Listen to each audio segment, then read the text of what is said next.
and the dots represent the 120 pieces of artillery which defended his line. He was, moreover, entrenched, and a wide morass in his front gave him an additional security. His Excellency for a moment surveyed the line, and then said, turning round to one of his aides-de-camp, "Order up Major General Tinkler and the cavalry." "Here, does your Excellency mean?" said the aide-de-camp, surprised, for the enemy had perceived us, and the cannonballs were flying about as thick as peas. "Here, sir," said the old general, stamping with his foot in a passion, and the ADC shrugged his shoulders and galloped away. In 5 minutes we heard the trumpets in our camp, and in 20 more the greater part of the cavalry had joined us. Up they came, 5,000 men, their standards flapping in the air, their long line of polished jack boots gleaming in the golden sunlight. "And now we are here," said Major General Sir Theophilus Tinkler. "What next?" "Oh, it," said the Commander-in-Chief, "charge, charge, nothing like charging, galloping, guns, rascally black scoundrels, charge, charge." And then turning round to me, perhaps he was glad to change the conversation, he said, "Lieutenant Garrigan, you will stay with me." And well for him I did, for I do not hesitate to say that the battle was gained by me. I do not mean to insult the reader by pretending that any personal exertions of mine turned the day, that I killed, for instance, a regiment of cavalry or swallowed a battery of guns. Such absurd tales would disgrace both the hearer and the teller. I, as is well known, never say a single word which cannot be proved, and hate more than all other vices the absurd sin of egotism. I simply mean that my advice to the general, at 2:15 o'clock in the afternoon of that day, won this great triumph for the British Army. Gleig, Mill, and Thorne have all told the tale of this war, though somehow they have omitted all mention of the hero of it. General Lake, for the victory of that day, became Lord Lake of Laswaree. Laswaree. And who, forsooth, was the real conqueror of Laswaree? I can lay my hand upon my heart and say that I was. If any proof is wanting of the fact, let me give it at once, and from the highest military testimony in the world, I mean that of the Emperor Napoleon. In the month of March, 1817, I was passenger on board the Prince Regent Captain Harris, which touched at St. Helena on its passage from Calcutta to England. In company with the other officers on board the ship, I paid my respects to the illustrious exile of Longwood, who received us in his garden, where he was walking about, in a nankeen dress and a large broad-brimmed straw hat, with General Montholon, Count Las Casas, and his son Emmanuel, then a little boy, who I dare say does not recollect me, but who nevertheless played with my sword knot and the tassels of my Hessian boots during the whole of our interview with His Imperial Majesty. Our names were read out, in a pretty accent, by the way, by General Montholon, and the Emperor, as each was pronounced, made a bow to the owner of it, but did not vouchsafe a word. At last Montholon came to mine. The Emperor looked me at once in the face, took his hands out of his pockets, put them behind his back, and coming up to me smiling, pronounced the following words: "Assay, Delay, Deeg, future. I blushed, and taking off my hat with a bow, said, Sire, say moi. Parbleu, je le savais bien, said the Emperor, holding out his snuff-box. En usage-vous, Major. I took a large pinch, which, with the honor of speaking to so great a man, brought the tears into my eyes, and he continued as nearly as possible in the following words, Sir, you are known, you come of an heroic nation. Your third brother, the chef de bataillon, Count Godfrey Garrigan, was in my Irish brigade. Garrigan. Sire, it is true. He and my countrymen in your Majesty's service stood under the green flag in the breach of Burgos, and beat Wellington back. It was the only time, as your Majesty knows, that Irishmen and Englishmen were beaten in that war. Napoleon, looking as if he would say, your candor, Major Garrigan. Well, it was so. Your brother was a count, and died a general in my service. Garrigan. He was found lying upon the bodies of 29 Cossacks at Borodino. They were all dead, and bore the Garrigan mark. Napoleon, to Montholon. C'est vrai, Montholon, j'ai vous donné ma parole d'honneur la plus sacrée, que c'est vrai. Ils n'y sont pas d'autres, ces terribles skagans. You must know that Monsieur gained the Battle of Delhi as certainly as I did that of Austerlitz. In this way, he billeted along Lake, after calling up his cavalry, and placing them in front of Holkar's batteries, qui balayèrent la plaine, was for charging the enemy's batteries with his horse, who would have been écrasés, mitrailleuse, foudroyes to a man but for the cunning of ce grand rogue que vous voyez. Montholon. Coquin Major, v. Napoleon. Montholon, tis toi. When Lord Lake, with his great bull-headed English obstinacy, saw the Thatcher's position into which he had brought his troops, he was for dying on the spot, and would infallibly have done so, and the loss of his army would have been the ruin of the East India Company, and the ruin of the English East India Company would have established my empire.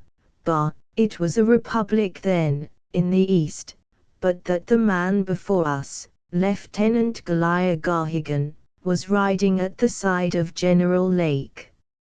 Montholon, with an accent of despair and fury, Gredin, sent 1000 tonners to die you. Napoleon, benignantly, Calm toi, mon fidèle ami. What will you? It was fate. Garrigan, at the critical period of the battle, or rather slaughter, for the English had not slain a man of the enemy, advised a retreat. Montholon. Le Lach. Un francais meurt, mais il n'y recule jamais. Napoleon. Stupide. Don't you see why the retreat was ordered? Don't you know that it was a feint on the part of Garrigan to draw Holkar from his impregnable entrenchments? Don't you know that the ignorant Indian fell into the snare, and issuing from behind the cover of his guns, came down with his cavalry on the plains in pursuit of Lake and his dragoons?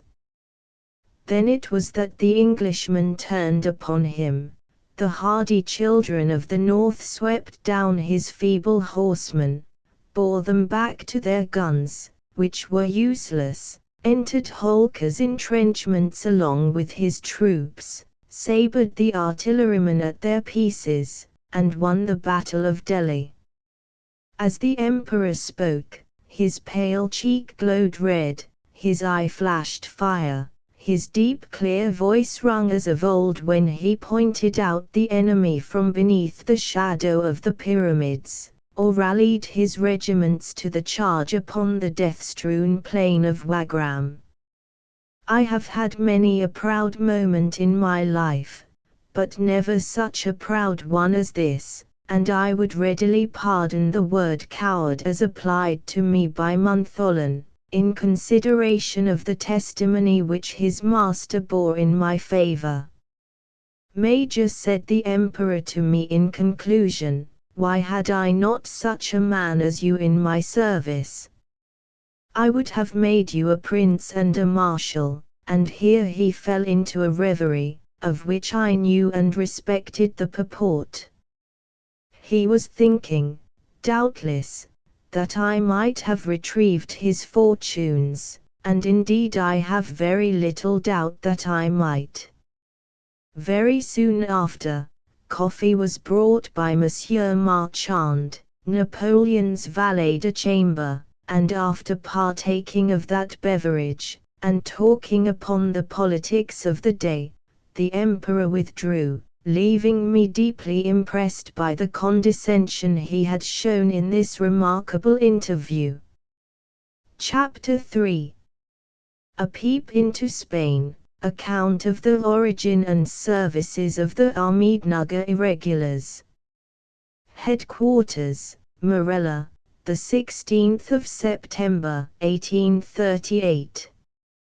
I have been here for some months, along with my young friend Cabrera, and in the hurry and bustle of war, daily on guard and in the batteries for 16 hours out of the 24, with 14 severe wounds and 7 musket balls in my body. It may be imagined that I have had little time to think about the publication of my memoirs. Inter arma silent leges, in the midst of fighting be hanged to writing. As the poet says, and I never would have bothered myself with a pen, had not common gratitude incited me to throw off a few pages. Along with the Ras troops, who have of late been beleaguering this place, there was a young Milesian gentleman, Mr. Tuna Connor Emmett Fitzgerald Sheeny, by name, a law student, and member of Gray's Inn, and what he called Bayar of Trinity College, Dublin. Mr. Sheeny was with the Queen's people, not in a military capacity, but as representative of an English journal, to which, for a trifling weekly remuneration, he was in the habit of transmitting accounts of the movements of the belligerents, and his own opinion of the politics of Spain. Receiving, for the discharge of his duty, a couple of guineas a week from the proprietors of the journal in question, he was enabled, as I need scarcely say, to make such a show in a Ras camp as only a Cristino general officer, or at the very least a colonel of a regiment, can afford to keep up. In the famous sortie which we made upon the 23rd, I was of course among the foremost in the melee, and found myself, after a good deal of slaughtering, which it would be as disagreeable as useless to describe here, in the court of a small inn or podesta, which had been made the headquarters of several Queenite officers during the siege. The pisotro or landlord of the inn had been dispatched by my brave Chapeltrees, with his fine family of children. The officers quartered in the podesta had of course bolted, but one man remained, and my fellows were on the point of cutting him into 10,000 pieces with their borrachios, when I arrived in the room time enough to prevent the catastrophe. Seeing before me an individual in the costume of a civilian, a white hat, a light blue satin cravat, embroidered with butterflies and other quadrupeds, a green coat and brass buttons, and a pair of blue plaid trousers. I recognized at once a countryman, and interposed to save his life. In an agonized brogue the unhappy young man was saying all that he could to induce the chapeltrees to give up their intention of slaughtering him, but it is very little likely that his protestations would have had any effect upon them, had not I appeared in the room, and shouted to the ruffians to hold their hand. Seeing a general officer before them, I have the honor to hold that rank in the service of His Catholic Majesty, and moreover 6 feet 4 in height, and armed with that terrible cabecilla, a sword so called, because it is 5 feet long, which is so well known among the Spanish armies. Seeing, I say, this figure, the fellows retired, exclaiming, "Adios, corpo di Bacco, nosotros," and so on, clearly proving, by their words, that they would, if they dared, have immolated the victim whom I had thus rescued from their fury. "Villains," shouted I, hearing them grumble, "away, quit the apartment." Each man, sulkily sheathing his sombrero, obeyed, and quitted the camarilla. It was then that Mr. Sheeny detailed to me the particulars to which I have briefly adverted, and, informing me at the same time that he had a family in England who would feel obliged to me for his release, and that his most intimate friend the English ambassador would move heaven and earth to revenge his fall, he directed my attention to a portmanteau passably well filled, which he hoped would satisfy the cupidity of my troops. I said, though with much regret, that I must subject his person to a search, and hence arose the circumstance which has called for what I fear you will consider a somewhat tedious explanation.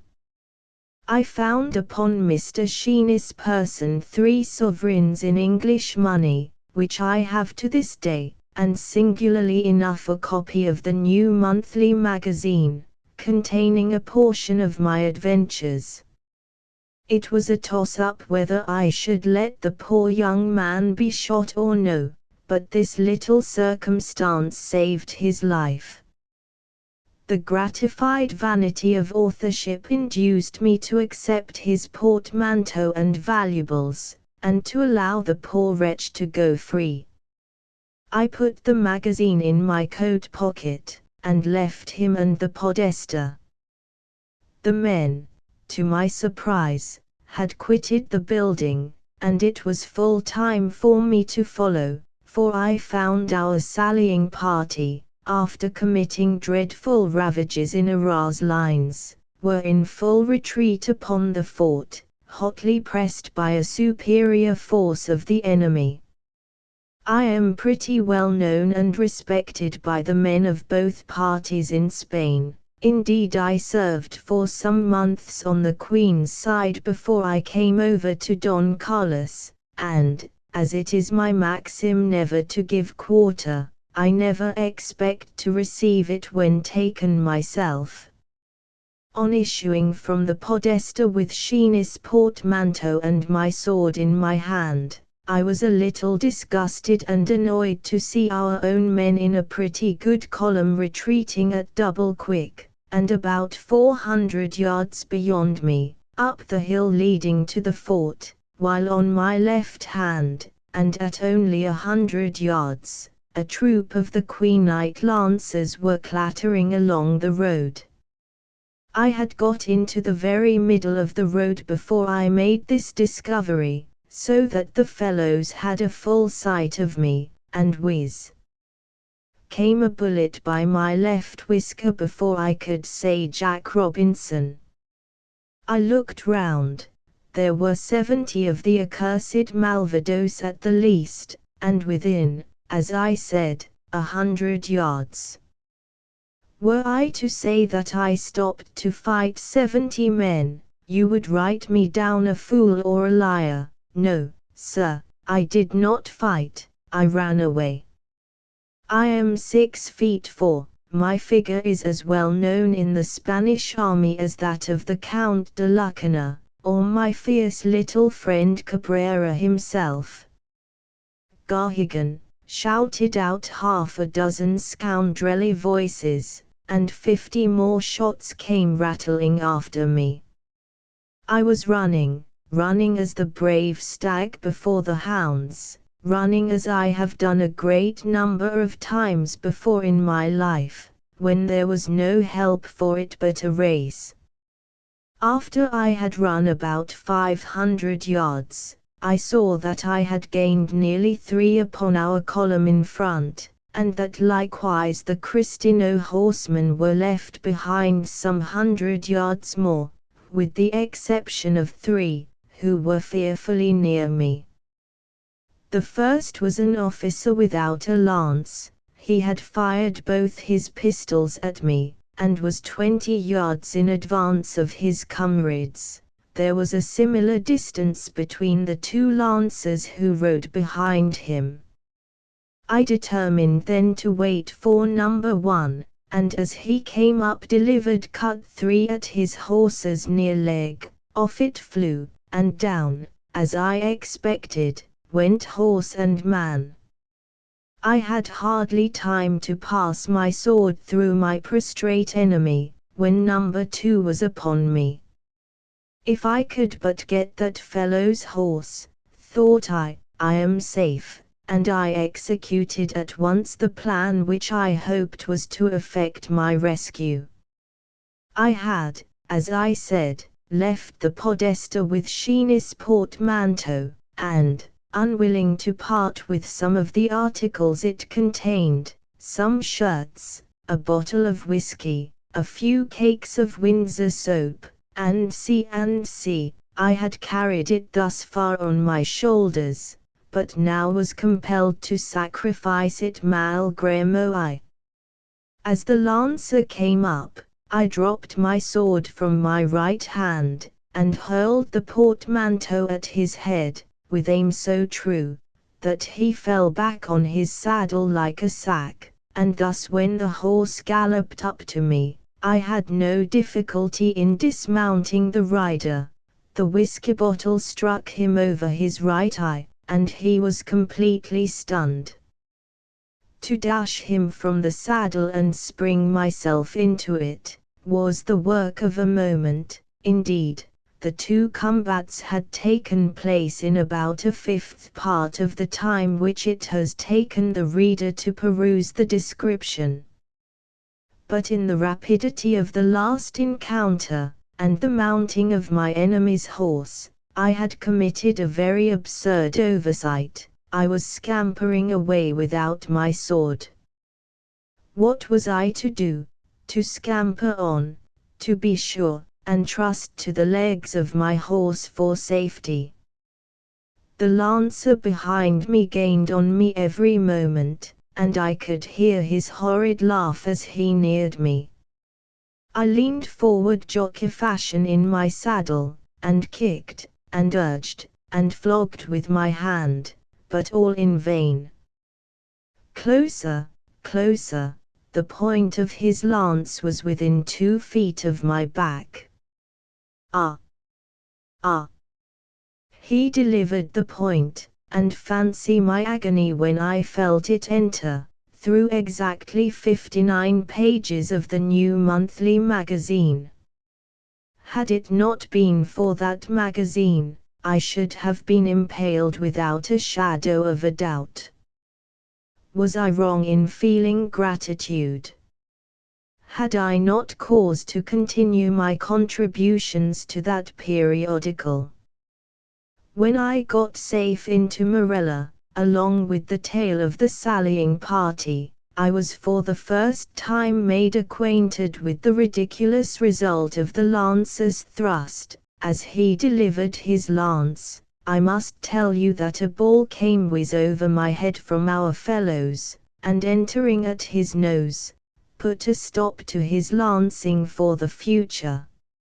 I hastened to Cabrera's quarter, and related to him some of my adventures during the day. "But, General," said he, "you are standing. I beg you quédate el sitio, take a chair."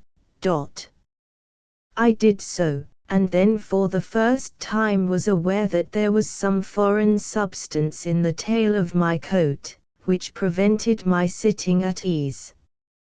I drew out the magazine which I had seized, and there, to my wonder, discovered the Cristino lance twisted up like a fish hook, or a pastoral crook.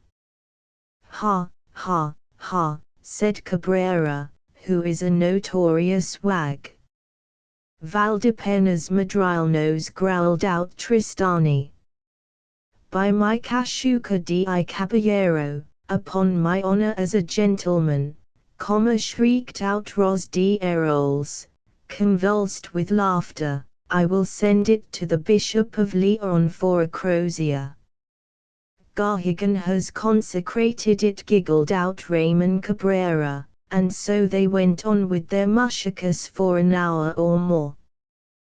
But, when they heard that the means of my salvation from the lance of the scoundrelly Cristino had been the magazine containing my own history, their laugh was changed into wonder. I read them, speaking Spanish more fluently than English, every word of my story. "But how is this?" said Cabrera. "You surely have other adventures to relate." "Excellent, sir," said I have, and that very evening, as we sat over our cups of tertulia, sangaree, I continued my narrative in nearly the following words. I left off in the very middle of the Battle of Delhi, which ended, as everybody knows, in the complete triumph of the British arms. But who gained the battle? Lord Lake is called Viscount Lake of Delhi and Laswari, while Major Garha, nonsense, never mind him, never mind the charge he executed when, sabre in hand, he leaped the 6-foot wall in the mouth of the roaring cannon, over the heads of the gleaming pikes, when, with one hand seizing the sacred paish kush, or fish, which was the banner always borne before Scindia, he, with his good sword, cut off the trunk of the famous white elephant, which, shrieking with agony, plunged madly into the Maratha ranks, followed by his giant brethren, tossing, like chaff before the wind, the affrighted Khitmatgars.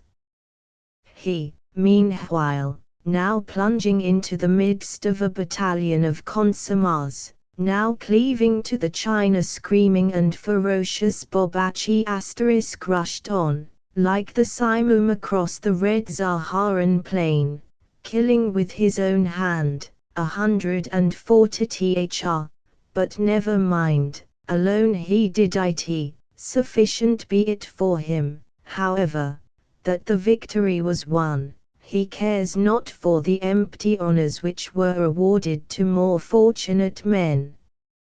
The double-jointed camel of Bactria, which the classic reader may recollect is mentioned by Sudas, in his commentary on the flight of Darius, is so called by the Marathas.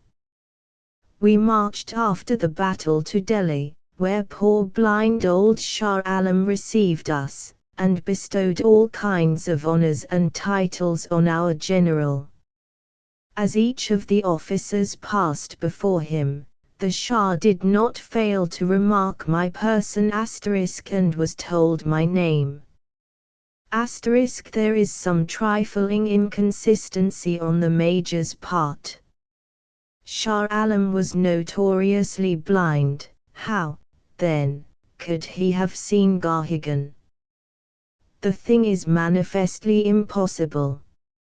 Lord Lake whispered to him my exploits, and the old man was so delighted with the account of my victory over the elephant, whose trunk I use to this day, that he said, "Let him be called Gujputi, or the Lord of Elephants," and Gujputi was the name by which I was afterwards familiarly known among the natives, the men, that is.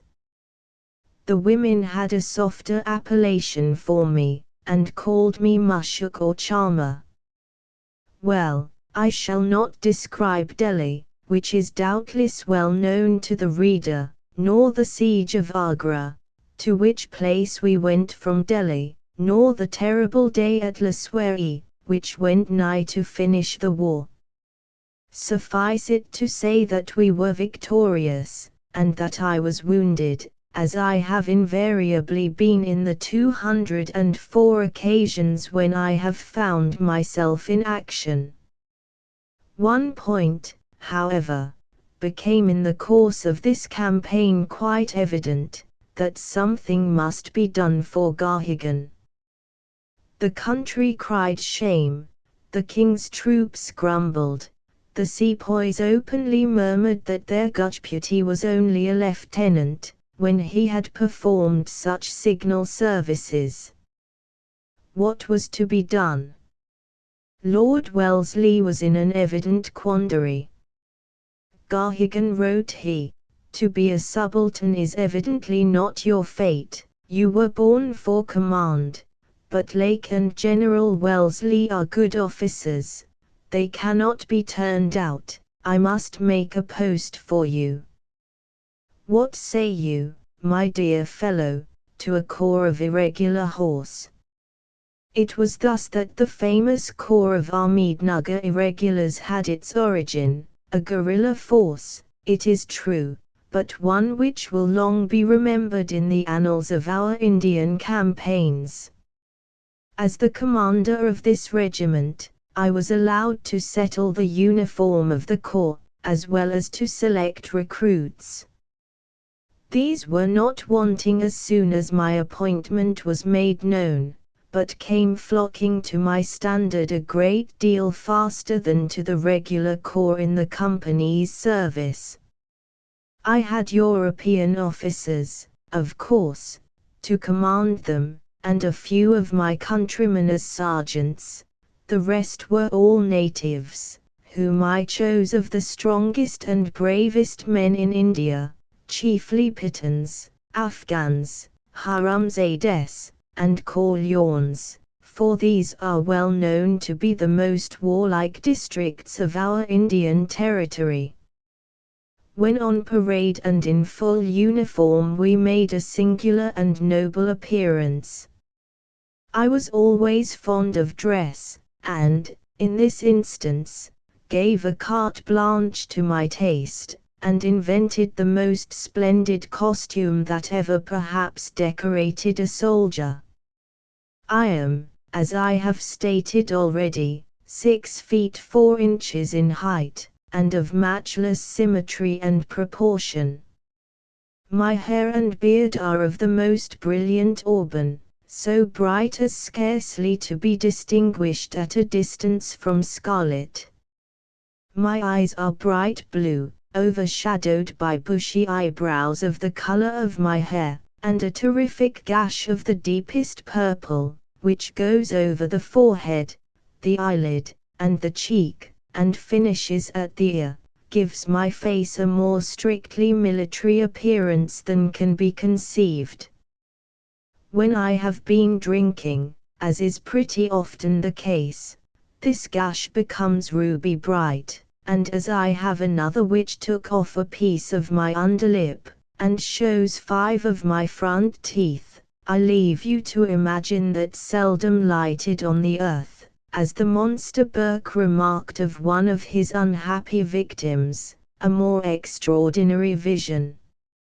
I improved these natural advantages, and, while in cantonment during the hot winds at Chittai-Boberi, allowed my hair to grow very long, as did my beard, which reached to my waist. It took me 2 hours daily to curl my hair in 10,000 little corkscrew ringlets, which waved over my shoulders, and to get my moustaches well round to the corners of my eyelids. I dressed in loose scarlet trousers and red Morocco boots, a scarlet jacket, and a shawl of the same color round my waist, a scarlet turban 3 feet high, and decorated with a tuft of the scarlet feathers of the flamingo, formed my head-dress, and I did not allow myself a single ornament, except a small silver skull and crossbones in front of my turban. 2 brace of pistols, a Malay creese, and a tulwar, sharp on both sides, and very nearly 6 feet in length, completed this elegant costume. My 2 flags were each surmounted with a red skull and crossbones, and ornamented, one with a black, and the other with a red beard, of enormous length, taken from men slain in battle by me. On one flag were of course the arms of John Company, on the other, an image of myself bestriding a prostrate elephant, with the simple word, Gujputi written underneath in the Nagari, Persian, and Sanskrit characters. I rode my black horse, and looked, by the immortal gods, like Mars. To me might be applied the words which were written concerning handsome General Webb, in Marlborough's time, to noble danger he conducts the way, his great example all his troop obey, before the front the major sternly rides, with such an air as Mars to battle strides. Propitious heaven must sure a hero save like Paris handsome, and like Hector brave. My officers, Captains Biggs and McAnulty, Lieutenants Glogger, Pappendyke, Stuffle, and C. were dressed exactly in the same way, but in yellow, and the men were similarly equipped, but in black. I have seen many regiments since, and many ferocious-looking men, but the Ahmednagar irregulars were more dreadful to the view than any set of ruffians on which I ever set eyes. I would to heaven that the Chur of Muscovy had passed through Kabul and Lahore, and that I with my old Ahmednagars stood on a fair field to meet him. Bless you, my swart companions in victory. Through the mist of 20 years I hear the booming of your war cry, and mark the glitter of your scimitars as ye rage in the thickest of the battle. I do not wish to brag of my style of writing, or to pretend that my genius as a writer has not been equalled in former times, but if, in the works of Byron, Scott, Goethe, or Victor Hugo, the reader can find a more beautiful sentence than the above, I will be obliged to him. That is all. I simply say, I will be obliged to him. G. Mheis, cih but away with melancholy reminiscences. You may fancy what a figure the irregulars cut on a field day, a line of 500 black-faced, black-dressed, black-horsed, black-bearded men, Biggs, Glogger, and the other officers in yellow, galloping about the field like flashes of lightning, myself enlightening them, red, solitary, and majestic, like yon glorious orb in heaven. There are very few men, I presume, who have not heard of Holkar's sudden and gallant incursion into the Doabe, in the year 1804, when we thought that the victory of Laswari and the brilliant success at Deeg had completely finished him. Taking 10,000 horse he broke up his camp at Palembang, and the first thing General Lake heard of him was, that he was at Putna, then at Rumpuj, then at Donkeradam. He was, in fact, in the very heart of our territory.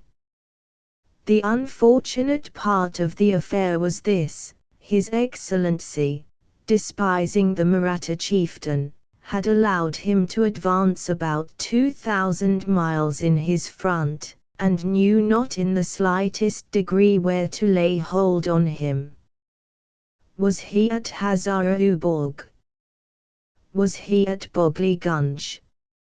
Nobody knew, and for a considerable period the movements of Lake's cavalry were quite ambiguous, uncertain, promiscuous, and undetermined.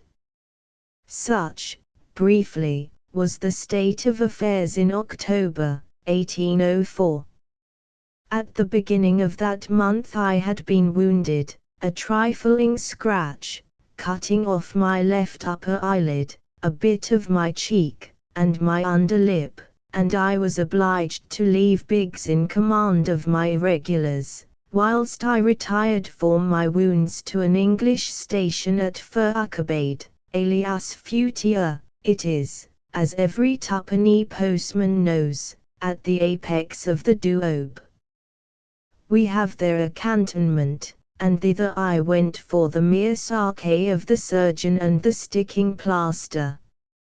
Furukabad, then, is divided into two districts or towns: the lower Kotwal, inhabited by the natives, and the upper, which is fortified slightly, and has all along been called Futia, meaning in Hindustani the favorite resort of the white-faced Fearinghis near the mango tope consecrated to Ram, occupied by Europeans. It is astonishing, by the way, how comprehensive that language is, and how much can be conveyed in one or two of the commonest phrases. Biggs, then, and my men were playing all sorts of wondrous pranks with Lord Lake's army, whilst I was detained an unwilling prisoner of health at Futia. An unwilling prisoner, however, I should not say. The cantonment at Futia contained that which would have made any man a happy slave. Woman, lovely woman, was there in abundance and variety. The fact is, that when the campaign commenced in 1803, the ladies of the army all congregated to this place, where they were left, as it was supposed, in safety. I might, like Homer, relate the names and qualities of all. I may at least mention some whose memory is still most dear to me. There was Mrs. Major General Bulcher, wife of Bulcher of the infantry. Miss Bulcher. Miss Belinda Bulcher, whose name I beg the printer to place in large capitals. Mrs. Colonel Vandigo Belize Shroy. Mrs. Major McCann and the four Mrs. McCann. The Honourable Mrs. Burgoo, Mrs. Flicks, Hicks, Wicks, and many more too numerous to mention. The flower of our camp was, however, collected there, and the last words of Lord Lake to me, as I left him, were, "Gahigan, I commit those women to your charge. Guard them with your life, watch over them with your honor, defend them with the matchless power of your indomitable arm." Futia is, as I have said, a European station, and the pretty air of the bungalows, amid the clustering topes of mango trees, has often ere this excited the admiration of the tourist and sketcher. On the brow of a hill, the Burrumpooter River rolls majestically at its base, and no spot, in a word, can be conceived more exquisitely arranged, both by art and nature, as a favourite residence of the British fair.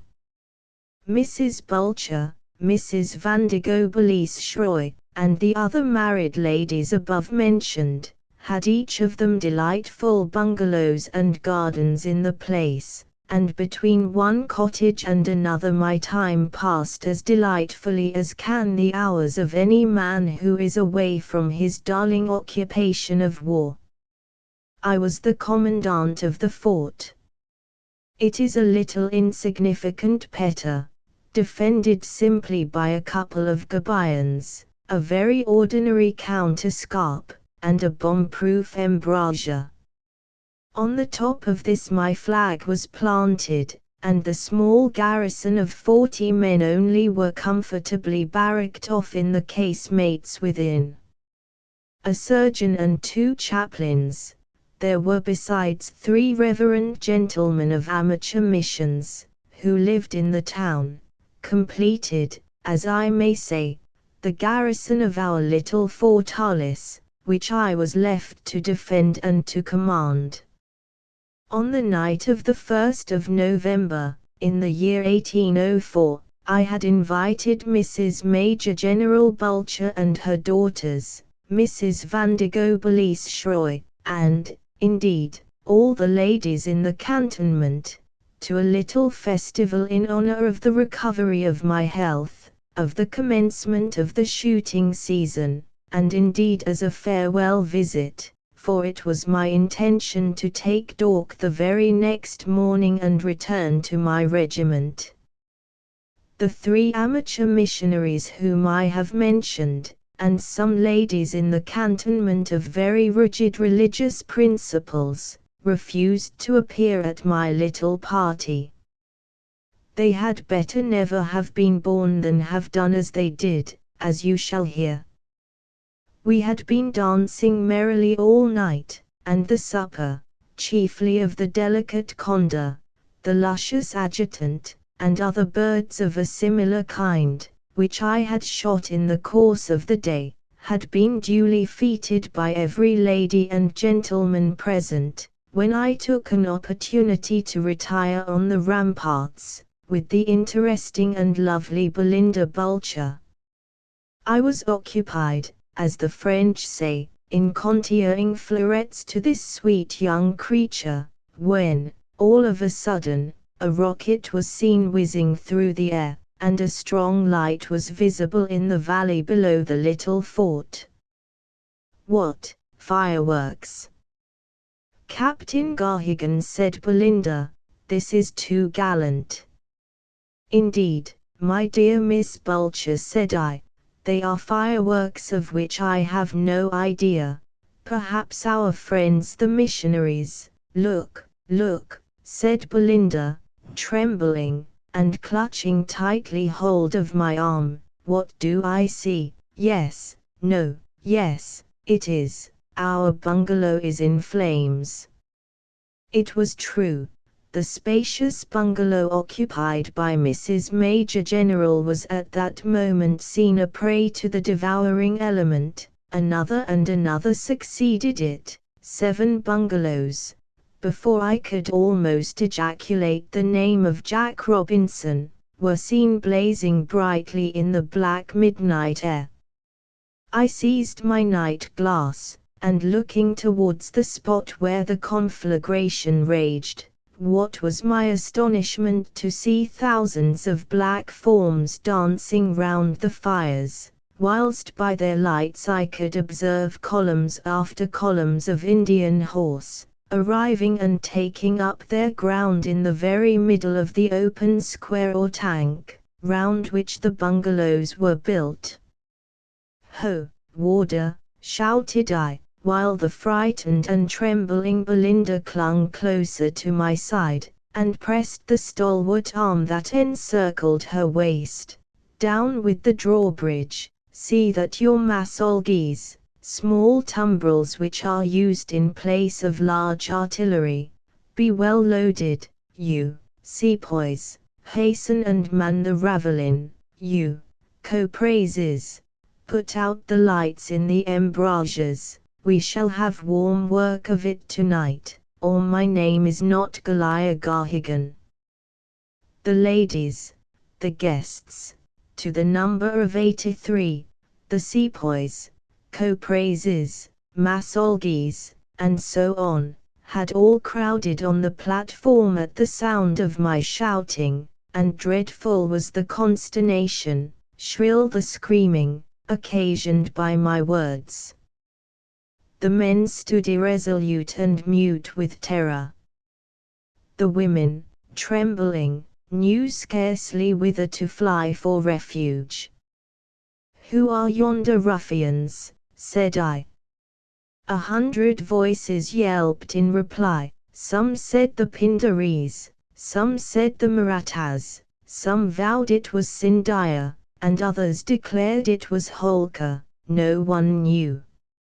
"Is there any one here," said I, "who will venture to reconnoiter yonder troops?" There was a dead pause. 1,000 tomauns to the man who will bring me news of yonder army, again I repeated. Still a dead silence. The fact was that Sindhya and Holkar both were so notorious for their cruelty, that no one dared venture to face the danger. "Oh, for 50 of my brave Abmednagaris, thought I. Gentlemen," said I see it, you are cowards, none of you dare encounter the chance even of death. It is an encouraging prospect, know you not that the ruffian Holkar, if it be he, will with the morrow's dawn beleaguer our little fort, and throw thousands of men against our walls? Know you not that, if we are taken, there is no quarter, no hope, death for us, and worse than death for these lovely ones assembled here?" Here the ladies shrieked and raised a howl as I have heard the jackals on a summer's evening. "Belinda, my dear Belinda," flung both her arms round me, and sobbed on my shoulder, or in my waistcoat pocket rather, for the little witch could reach no higher. "Captain Garhigan," sobbed she, "go, go, goggle, IAH. "My soul's adored," replied I. "Swear to me one thing." "I swear that if the nasty, horrid, odious Black Mariatas take the fort, you will put me out of their power." I clasped the dear girl to my heart, and swore upon my sword that, rather than she should incur the risk of dishonors, she should perish by my own hand. This comforted her, and her mother, Mrs. Major General Bulcher, and her elder sister, who had not until now known a word of our attachment. Indeed, but for these extraordinary circumstances, it is probable that we ourselves should never have discovered it, were under these painful circumstances made aware of my beloved Belinda's partiality for me. Having communicated thus her wish of self-destruction, I thought her example a touching and excellent one, and proposed to all the ladies that they should follow it, and that at the entry of the enemy into the fort, and at a signal given by me, they should one and all make away with themselves.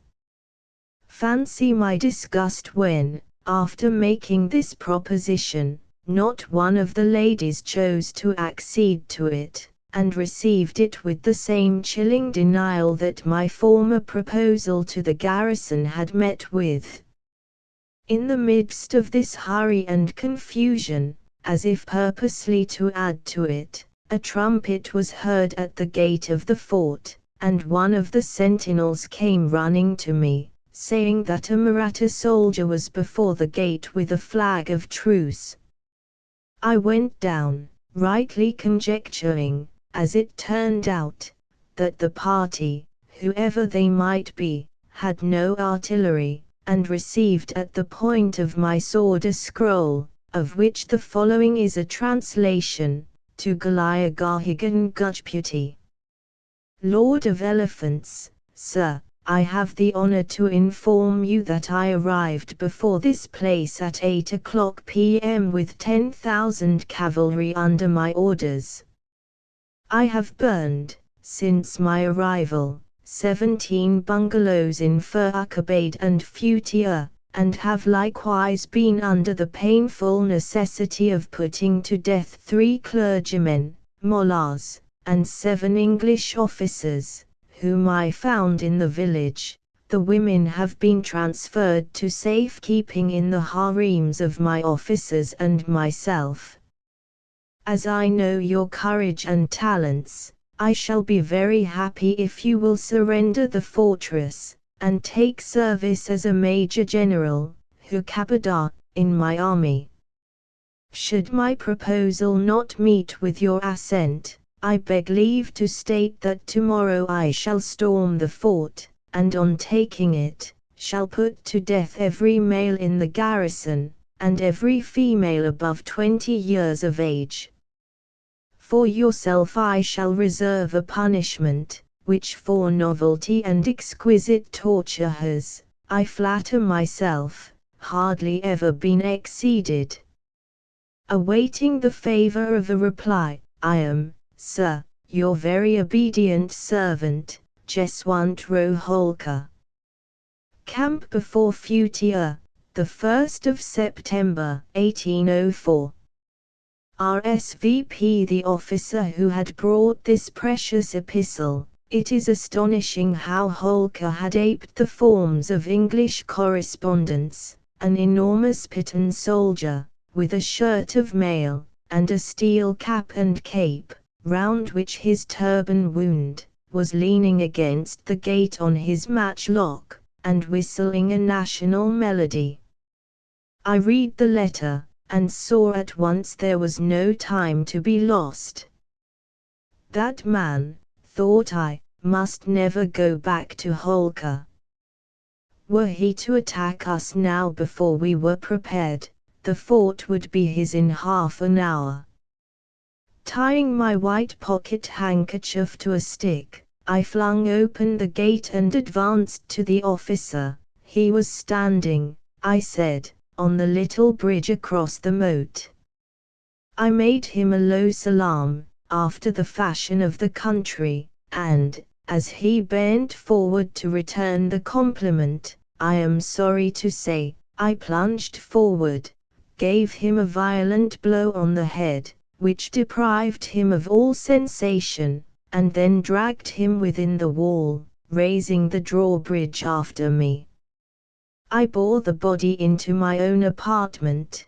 There, swift as thought, I stripped him of his turban, kammerbund, pyjamas, and papooses, and, putting them on myself, determined to go forth and reconnoiter the enemy. Here I was obliged to stop, for Cabrera, Ros de Eroles, and the rest of the staff, were sound asleep. What I did in my reconnaissance, and how I defended the fort of Futia, I shall have the honor of telling on another occasion. Chapter 4. The Indian Camp, the Sortie from the Fort. Headquarters, Morella, the 3rd of October, 1838. It is a balmy night.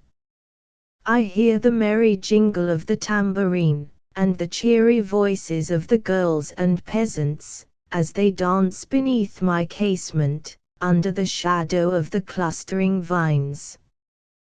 The laugh and song pass gaily round, and even at this distance I can distinguish the elegant form of Ramon Cabrera, as he whispers gay nothings in the ears of the Andalusian girls, or joins in the thrilling chorus of Rigo's hymn, which is ever and anon vociferated by the enthusiastic soldiery of Carlos Quinto. I am alone, in the most inaccessible and most bomb-proof tower of our little fortalice. The large casements are open. The wind, as it enters, whispers in my ear its odorous recollections of the orange grove and the myrtle bower. My torch, a branch of the fragrant cedar tree, flares and flickers in the midnight breeze, and disperses its scent and burning splinters on my scroll and the desk where I write, meet implements for a soldier's authorship. It is cartridge paper over which my pen runs so glibly, and a yawning barrel of gunpowder forms my rough writing table. Around me, below me, above me, all is peace. I think, as I sit here so lonely, on my country, England, and muse over the sweet and bitter recollections of my early days. Let me resume my narrative, at the point where, interrupted by the authoritative summons of war, I paused on the last occasion. I left off, I think, for I am 1,000 miles away from proof sheets as I write, and, were I not writing the simple truth, must contradict myself 1,000 times in the course of my tale. I think, I say, that I left off at that period of my story, when, Holker being before Futia, and I in command of that fortress, I had just been compelled to make away with his messenger, and, dressed in the fallen Indian's accoutrements, went forth to reconnoiter the force, and, if possible, to learn the intentions of the enemy. However much my figure might have resembled that of the Piton, and, disguised in his armor, might have deceived the lynx-eyed Marathas, into whose camp I was about to plunge, it was evident that a single glance at my fair face and auburn beard would have undeceived the dullest blockhead in Holker's army. Seizing, then, a bottle of Burgess's walnut catsup, I dyed my face and my hands, and, with the simple aid of a flask of Warren's jet, I made my hair and beard as black as ebony.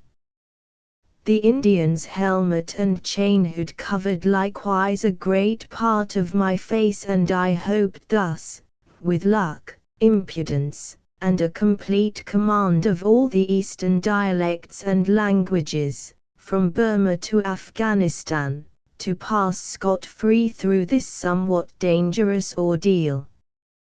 I had not the word of the night, it is true, but I trusted to good fortune for that, and passed boldly out of the fortress, bearing the flag of truce as before. I had scarcely passed on a couple of 100 yards, when lo!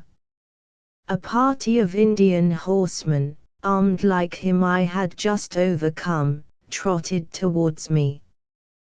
One was leading a noble white charger, and no sooner did he see me than, dismounting from his own horse, and giving the rein to a companion, he advanced to meet me with the charger. A second fellow likewise dismounted and followed the first. One held the bridle of the horse, while the other, with a multitude of salams, alekums, and other genuflections, held the jeweled stirrup, and kneeling, waited until I should mount. I took the hint at once. The Indian who had come up to the fort was a great man, that was evident. I walked on with a majestic air, gathered up the velvet reins, and sprung into the magnificent high-peaked saddle. Buck, said I, it is good. In the name of the 49 Imams, let us ride on. And the whole party set off at a brisk trot, I keeping silence, and thinking with no little trepidation of what I was about to encounter. As we rode along, I heard two of the men commenting upon my unusual silence, for I suppose, that is the Indian, was a talkative officer. The lips of the Baorder are closed, said one. Where are those birds of paradise, his long-tailed words, they are imprisoned between the golden bars of his teeth. Kush said his companion, "Be quiet. Bobashi Baorda has seen the dreadful fearing he, Garhigan Khan Gujpati, the Elephant Lord, whose sword reaps the harvest of death. There is but one champion who can wear the papooses of the Elephant Slayer, it is Bobashi Baorda." "You speak truly, Punir-e-Mukin." The Baorda ruminates on the words of the unbeliever. He is an ostrich, and hatches the eggs of his thoughts. Bikhasm, on my nose be it. May the young birds, his actions, be strong and swift in flight. May they digest iron, said Punir-e-Mukin, who was evidently a wag in his way. Oh ho, thought I, as suddenly the light flashed upon me.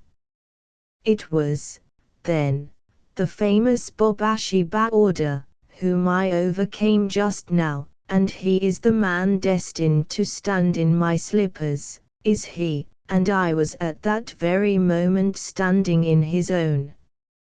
Such are the chances and changes that fall to the lot of the soldier. I suppose everybody who has been in India, at least, has heard the name of Bobashi Baorda. It is derived from the two Hindustani words, Bobashi, general, Baorda, artilleryman.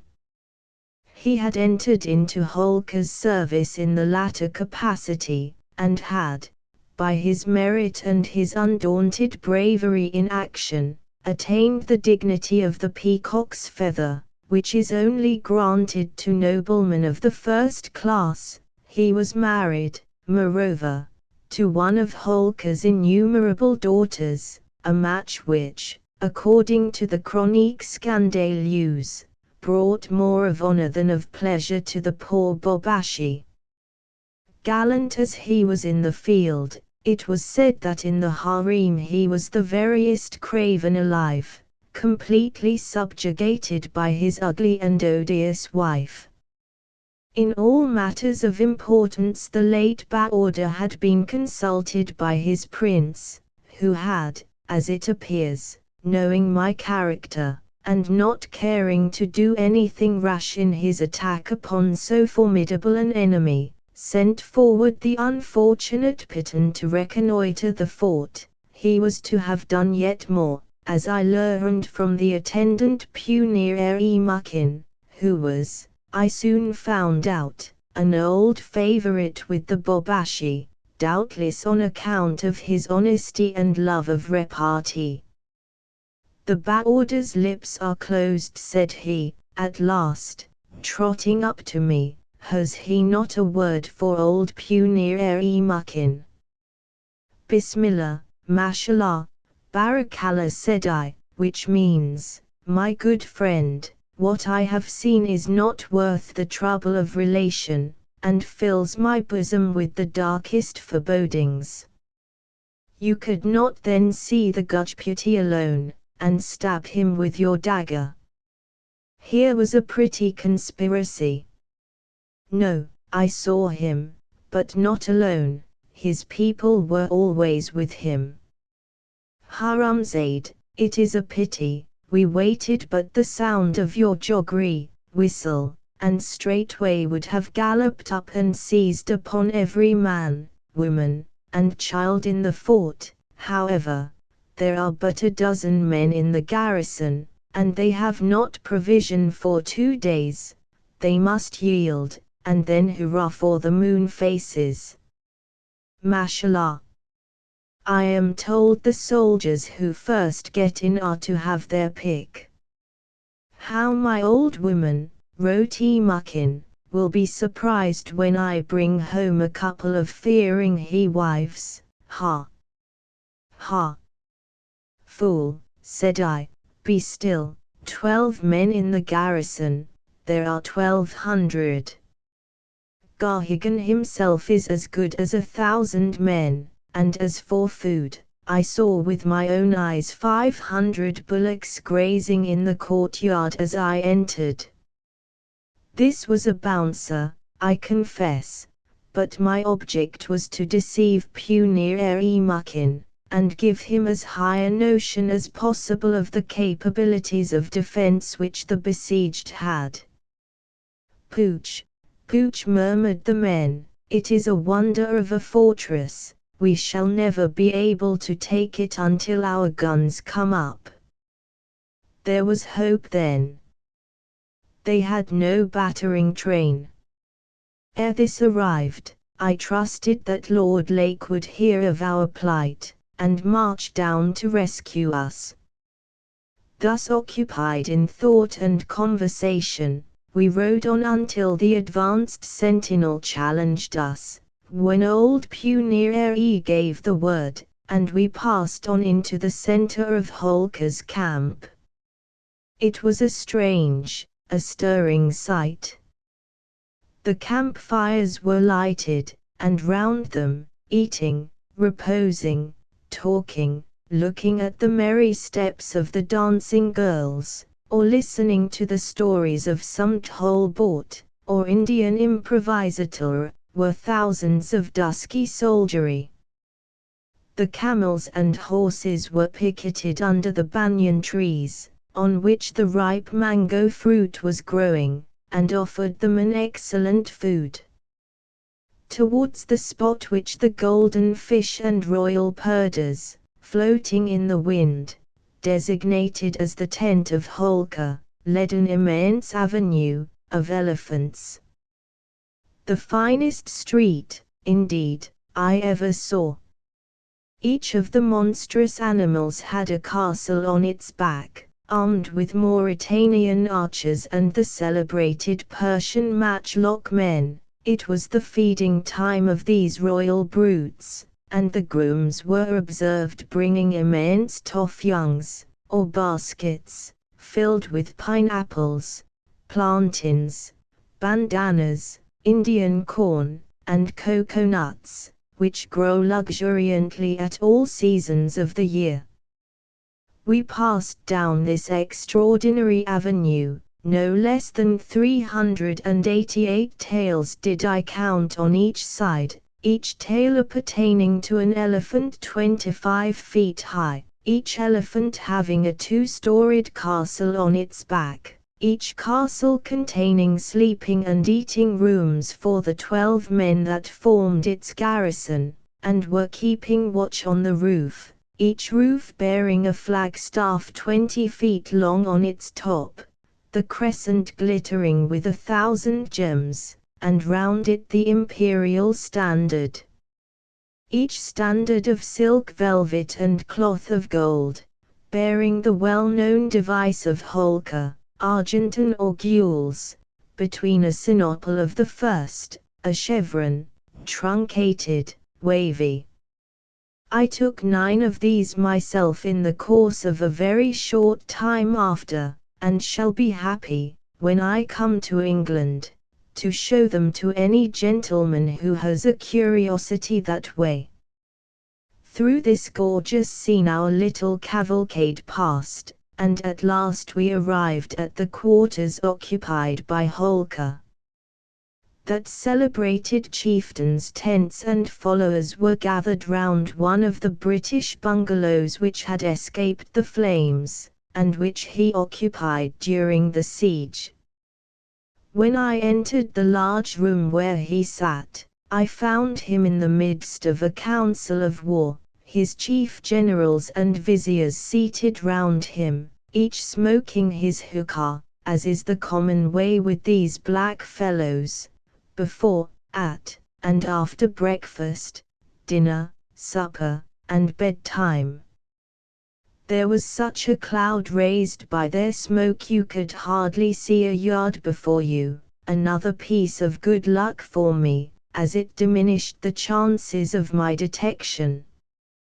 When, with the ordinary ceremonies, the Khitmatgars and Consommars had explained to the prince that Bobashi Baorda, the right eye of the sun of the universe, as the ignorant heathens called me, had arrived from his mission, Holker immediately summoned me to the Maidan, or elevated platform, on which he was seated in a luxurious easy-chair, and I, instantly taking off my slippers, falling on my knees, and beating my head against the ground 99 times, proceeded, still on my knees, 120 feet through the room, and then up the 20 steps which led to his Maidan, a silly, painful, and disgusting ceremony, which can only be considered as a relic of barbarian darkness, which tears the knees and shins to pieces, let alone the pantaloons. I recommend anybody who goes to India, with the prospect of entering the service of the native Rajas, to recollect my advice and have them well wadded. Well, the right eye of the Son of the Universe scrambled as well as he could up the steps of the Maidan, on which in rows, smoking, as I have said, the musnuds or general officers were seated, and I arrived within speaking distance of Holker, who instantly asked me the success of my mission. The impetuous old man thereon poured out a multitude of questions. "How many men are there in the fort?" said he. "How many women? Is it victualled? Have they ammunition? Did you see Garhigan Sahib, the commander? Did you kill him?" All these questions Jeswant Holker puffed out with so many whiffs of tobacco. Taking a chillum myself, and raising about me such a cloud that, upon my honor as a gentleman, no man at 3 yards distance could perceive anything of me except the pillar of smoke in which I was encompassed, I told Holker, in Oriental language of course, the best tale I could with regard to the fort.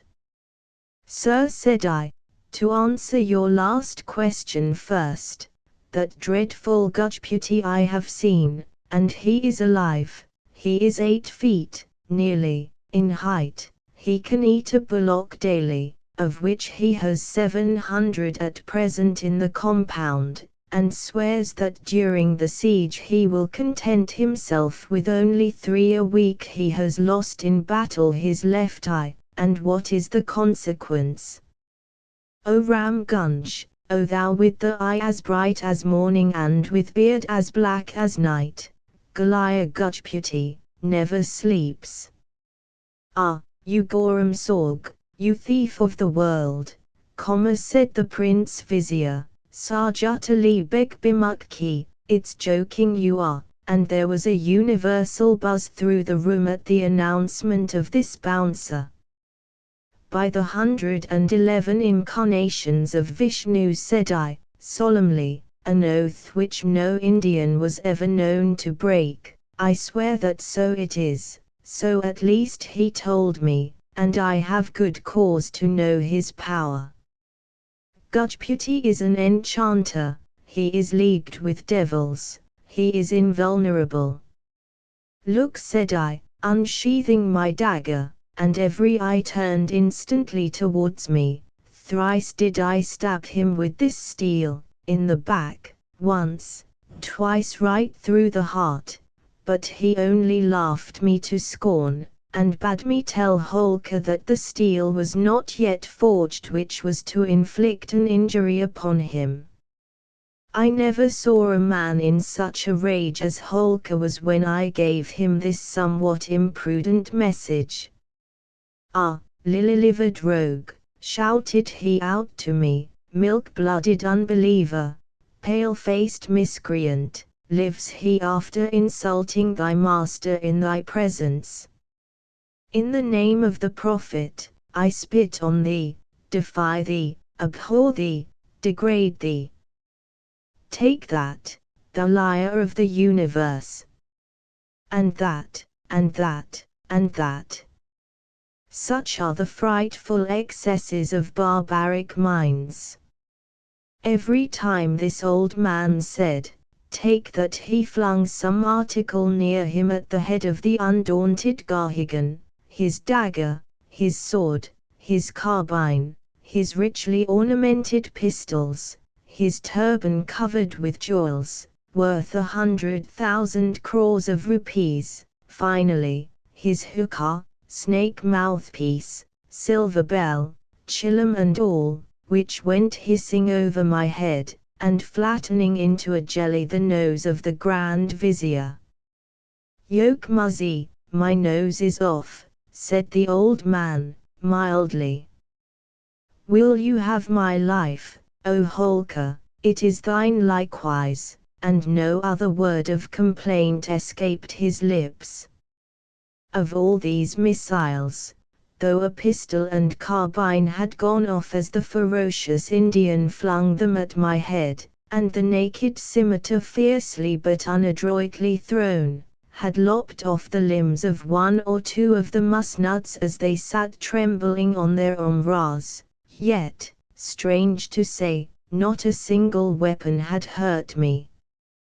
When the hubbub ceased, and the unlucky wretches who had been the victims of this fit of rage had been removed, Holker's good humor somewhat returned, and he allowed me to continue my account of the fort, which I did, not taking the slightest notice of his burst of impatience, as indeed it would have been the height of impoliteness to have done, for such accidents happened many times in the day. "It is well that the Bobashi has returned," snuffled out the poor Grand Vizier, after I had explained to the council the extraordinary means of defense possessed by the garrison.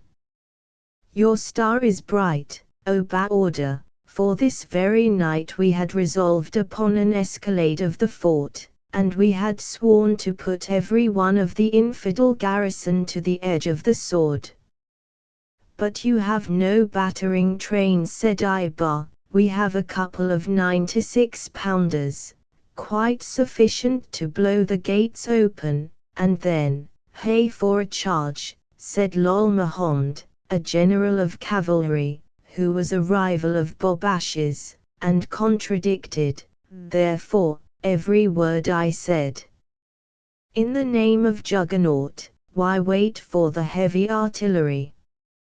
Have we not swords? Have we not hearts? Mashallah! Let cravens stay with Bobashi, all true men will follow Lal Muhammad. Alhamdulillah, Bismillah, Barakallah." And drawing his scimitar, he waved it over his head, and shouted out his cry of battle. It was repeated by many of the other Umrahs. The sound of their cheers was carried into the camp, and caught up by the men. The camels began to cry, the horses to prance and neigh, the 800 elephants set up a scream, the trumpeters and drummers clanged away at their instruments. I never heard such a din before or after. How I trembled for my little garrison when I heard the enthusiastic cries of this innumerable host. The Major has put the most approved language into the mouths of his Indian characters. Bismillah, Barakallah, and so on, according to the novelists, form the very essence of Eastern conversation. There was but one way for it. "Sir," said I, addressing Holker, "go out tonight and you go to certain death. Lal Muhammad has not seen the fort as I have. Pass the gate if you please, and for what? To fall before the fire of 100 pieces of artillery, to storm another gate, and then another, and then to be blown up, with Gahigan's garrison in the citadel. Who talks of courage? Were I not in your august presence, O star of the faithful, I would crop Lol Mahomed's nose from his face, and wear his ears as an ornament in my own puggree. Who is there here that knows not the difference between yonder yellow-skinned coward and Garhigan Khan Gudge, I mean Bobashi Baorder? I am ready to fight 1, 2, 3, or 20 of them, at broadsword, small sword, single stick, with fists if you please. By the holy piper, fighting is like mate and thrink to go, to Bobashi, I mean, whoop. Come on, you divil, and I'll bait the skin off your ugly bones. This speech had very nearly proved fatal to me, for when I am agitated, I involuntarily adopt some of the phraseology peculiar to my own country, which is so Eastern, that, had there been any suspicion as to my real character, detection must indubitably have ensued. As it was, Holker perceived nothing, but instantaneously stopped the dispute. Lol Mahomed, however, evidently suspected something, for, as Holker, with a voice of thunder, shouted out, "Tomasha, silence!" Lol sprang forward and gasped out, my lord, this is not Bob," but he could say no more. "Gag the slave!" screamed out Holker, stamping with fury, and a turban was instantly twisted round the poor devil's jaws. "Ho, flourishes! Carry out Lol Mahomed Khan, give him 100 dozen on the soles of his feet, set him upon a white donkey, and carry him round the camp, with an inscription before him, 'This is the way that Holker rewards the talkative.'" I breathed again, and ever as I heard each whack of the bamboo falling on Lol Mahomed's feet, I felt peace returning to my mind, and thanked my stars that I was delivered of this danger. "Vizier," said Holker, who enjoyed Lol's roars amazingly, "I owe you a reparation for your nose. Kiss the hand of your prince, O Sarjat Ali Beg Bimukki, be from this day forth Zoa you Dowlat." The good old man's eyes filled with tears. "I can bear thy severity, O prince," said he, "I cannot bear thy love. Was it not an honor that your highness did me just now when you condescended to pass over the bridge of your slave's nose?" The phrase was by all voices pronounced to be very poetical. The vizier retired, crowned with his new honors, to bed. Holker was in high good humor. "Bobashi," said he, "thou, too, must pardon me. Apropos, I have news for thee. Your wife, the incomparable Putty Roog, White and Red Rose, has arrived in camp." "My wife, my lord," said I, aghast. "Our daughter, the light of thine eyes. Go, my son, I see thou art wild with joy. The princess's tents are set up close by mine, and I know thou longest to join her. My wife." Here was a complication truly. Chapter V. The issue of my interview with my wife. I found Punir e Mukin, with the rest of my attendants, waiting at the gate, and they immediately conducted me to my own tents in the neighborhood. I have been in many dangerous predicaments before that time and since, but I don't care to deny that I felt in the present instance such a throbbing of the heart as I never have experienced when leading a forlorn hope, or marching up to a battery. As soon as I entered the tents a host of menials sprang forward, some to ease me of my armor, some to offer me refreshments, some with hookahs, attar of roses, in great quart bottles, and the 1,000 delicacies of Eastern life. I motioned them away. "I will wear my armor," said I shall go forth tonight, carry my duty to the princess, and say I grieve that tonight I have not the time to see her. Spread me a couch here, and bring me supper here, a jar of Persian wine well cooled, a lamb stuffed with pistachio nuts, a pillau of a couple of turkeys, a curried kid, anything. Begone.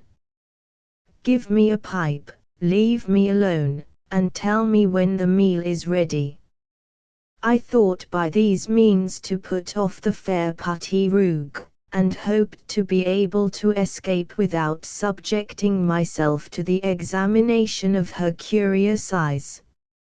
After smoking for a while, an attendant came to tell me that my supper was prepared in the inner apartment of the tent. I suppose that the reader, if he be possessed of the commonest intelligence, knows that the tents of the Indian grandees are made of the finest cashmere shawls, and contain a dozen rooms at least, with carpets, chimneys, and sash windows complete. I entered, I say, into an inner chamber, and there began with my fingers to devour my meal in the Oriental fashion, taking, every now and then, a pull from the wine jar, which was cooling deliciously in another jar of snow. I was just in the act of dispatching the last morsel of a most savory stewed lamb and rice, which had formed my meal, when I heard a scuffle of feet, a shrill clatter of female voices, and, the curtain being flung open, in marched a lady accompanied by 12 slaves, with moon faces and slim waists, lovely as the houress in paradise. The lady herself, to do her justice, was as great a contrast to her attendants as could possibly be. She was crooked, old, of the complexion of molasses, and rendered 1,000 times more ugly by the tawdry dress and the blazing jewels with which she was covered. A line of yellow chalk drawn from her forehead to the tip of her nose, which was further ornamented by an immense glittering nose ring, her eyelids painted bright red, and a large dab of the same color on her chin, showed she was not of the Mussulman, but the Brahmin faith, and of a very high caste. You could see that by her eyes. My mind was instantaneously made up as to my line of action. The male attendants had of course quitted the apartment, as they heard the well-known sound of her voice. It would have been death to them to have remained and looked in her face. The females ranged themselves round their mistress, as she squatted down opposite to me.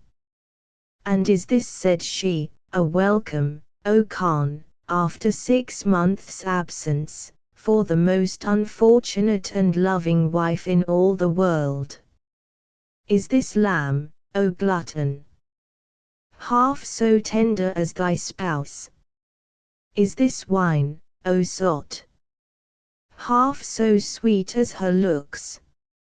I saw the storm was brewing. Her slaves, to whom she turned, kept up a kind of chorus. "Oh, the faithless one," cried they. "Oh, the rascal, the false one, who has no eye for beauty, and no heart for love, like the Khanums." "A lamb is not so sweet as love," said I gravely, "but a lamb has a good temper. A wine cup is not so intoxicating as a woman, but a wine cup has no tongue, O Khanumji," and again I dipped my nose in the soul-refreshing jar. The sweet Patti Rogue was not, however, to be put off by my repartees. She and her maidens recommenced their chorus, and chattered and stormed until I lost all patience. "Retire, friends," said I, "and leave me in peace." "Stir, on your peril," cried the Khanum. So, seeing there was no help for it but violence, I drew out my pistols, cocked them, and said, "O Auris, these pistols contain each 2 balls. The daughter of Holker bears a sacred life for me, but for you, by all the saints of Hindustan, 4 of ye shall die if ye stay a moment longer in my presence." This was enough. The ladies gave a shriek, and scurried out of the apartment like a covey of partridges on the wing. Now, then, was the time for action.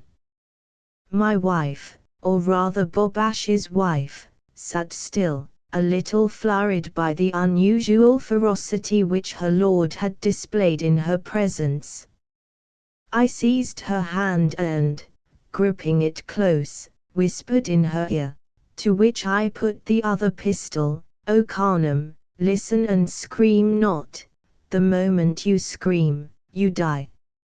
She was completely beaten. She turned as pale as a woman could in her situation, and said, "Speak, Bobashi Baorder, I am dumb." "Woman," said I, taking off my helmet, and removing the chain cape which had covered almost the whole of my face, "I am not thy husband, I am the slaver of elephants, the world-renowned Garhigan." As I said this, and as the long ringlets of red hair fell over my shoulders, contrasting strangely with my dyed face and beard, I formed one of the finest pictures that can possibly be conceived, and I recommend it as a subject to Mr. Heath, for the next book of beauty. "Wretch," said she, "what wouldst thou?" "You black-faced fiend," said I, "raise but your voice, and you are dead." "And afterwards," said she, "do you suppose that you can escape? The torments of hell are not so terrible as the tortures that Holker will invent for thee." "Tortures, madam," answered I, coolly. "Fiddlesticks! You will neither betray me, nor will I be put to the torture. On the contrary, you will give me your best jewels and facilitate my escape to the fort. Don't grind your teeth and swear at me. Listen, madam, you know this dress and these arms. They are the arms of your husband, Bobashi Baorder, my prisoner. He now lies in yonder fort, and if I do not return before daylight, at sunrise he dies, and then, when they send his corpse back to Holker, what will you, his widow, do?" "Oh," said she, shuddering, "spare me, spare me. I'll tell you what you will do. You will have the pleasure of dying along with him, of being roasted, madam, an agonizing death, from which your father cannot save you, to which he will be the first man to condemn and conduct you." "Ha! I see we understand each other, and you will give me over the cash box and jewels." And so saying, I threw myself back with the calmest air imaginable, flinging the pistols over to her. "Light me a pipe, my love," said I, "and then go and hand me over the dollars, do you hear?" You see, I had her in my power, up a tree, as the Americans say, and she very humbly lighted my pipe for me, and then departed for the goods I spoke about. What a thing is luck! If Lal Mahommed had not been made to take that ride round the camp, I should infallibly have been lost. My supper, my quarrel with the princess, and my pipe afterwards, had occupied a couple of hours of my time. The princess returned from her quest, and brought with her the box, containing valuables to the amount of about 3 millions sterling. I was cheated of them afterwards, but have the box still, a plain deal one. I was just about to take my departure, when a tremendous knocking, shouting, and screaming was heard at the entrance of the tent.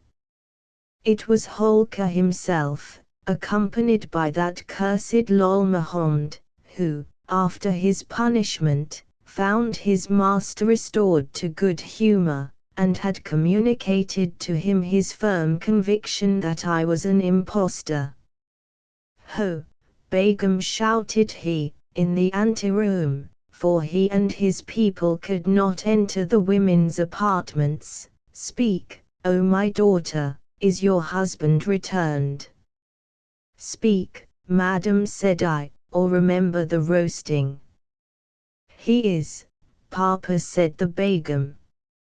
"Are you sure?" "Ho! Ho! Ho!" The old ruffian was laughing outside. "Are you sure it is? Ha, ah ha, he. Indeed it is he, and no other.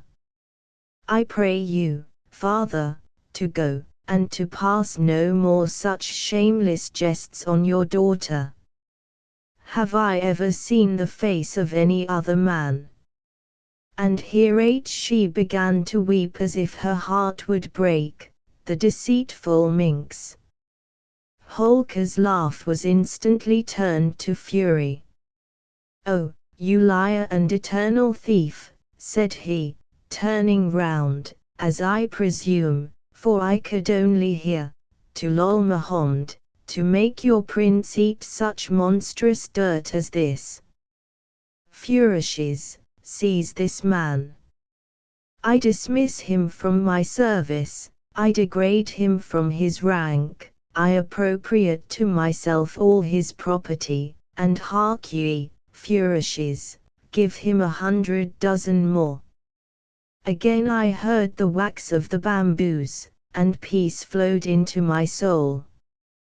Just as morn began to break, 2 figures were seen to approach the little fortress of Futia. One was a woman wrapped closely in a veil, the other a warrior, remarkable for the size and manly beauty of his form, who carried in his hand a deal box of considerable size.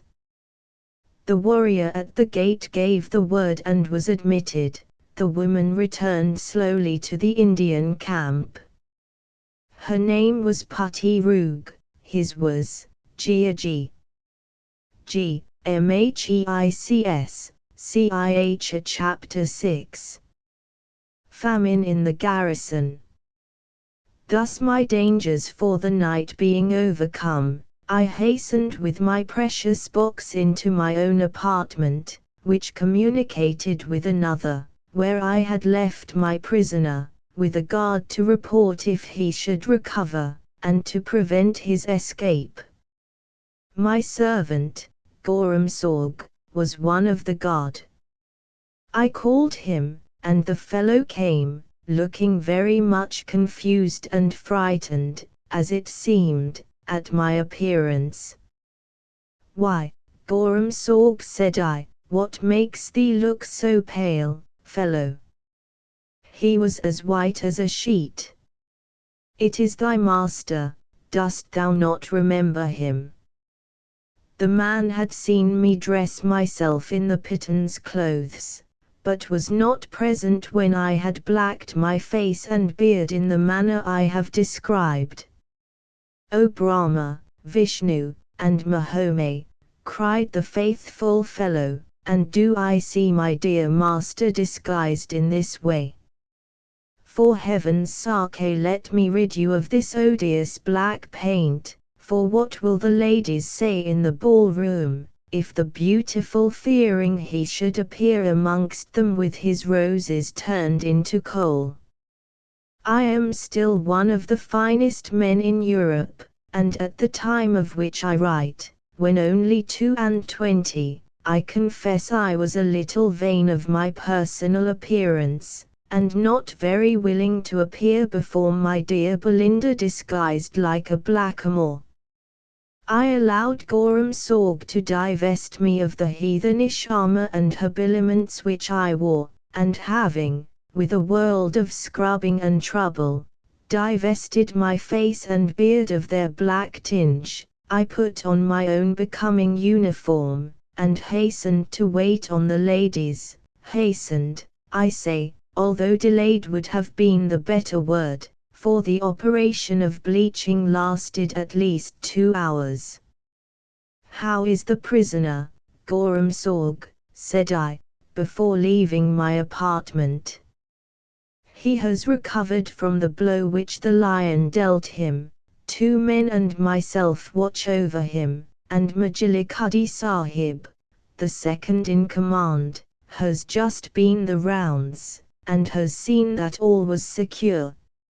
I bade Gorham Sorg help me to put away my chest of treasure. My exultation in taking it was so great that I could not help informing him of its contents, and this done, I dispatched him to his post near the prisoner, while I prepared to sally forth and pay my respects to the fair creatures under my protection. What good after all have I done, thought I to myself, in this expedition which I had so rashly undertaken? I had seen the renowned Holkar, I had been in the heart of his camp, I knew the disposition of his troops, that there were 11,000 of them, and that he only waited for his guns to make a regular attack on the fort. I had seen Putty Roog, I had robbed her, I say robbed her, and I don't care what the reader or any other man may think of the act, of a deal box, containing jewels to the amount of 3 millions sterling, the property of herself and husband. 3 millions in money and jewels. And what the deuce were money and jewels to me or to my poor garrison? Could my adorable Miss Bulcher eat a fricassee of diamonds, or, Cleopatra-like, melt down pearls to her tea? Could I, careless as I am about food, with a stomach that would digest anything? Once, in Spain, I ate the leg of a horse during a famine, and was so eager to swallow this morsel that I bolted the shoe, as well as the hoof, and never felt the slightest inconvenience from either. Could I say, expect to live long and well upon a ragout of rupees, or a dish of stewed emeralds and rubies?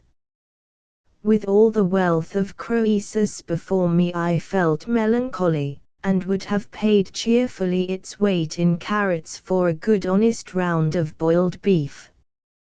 Wealth, wealth, what art thou? What is gold, soft metal? What are diamonds, shining tinsel?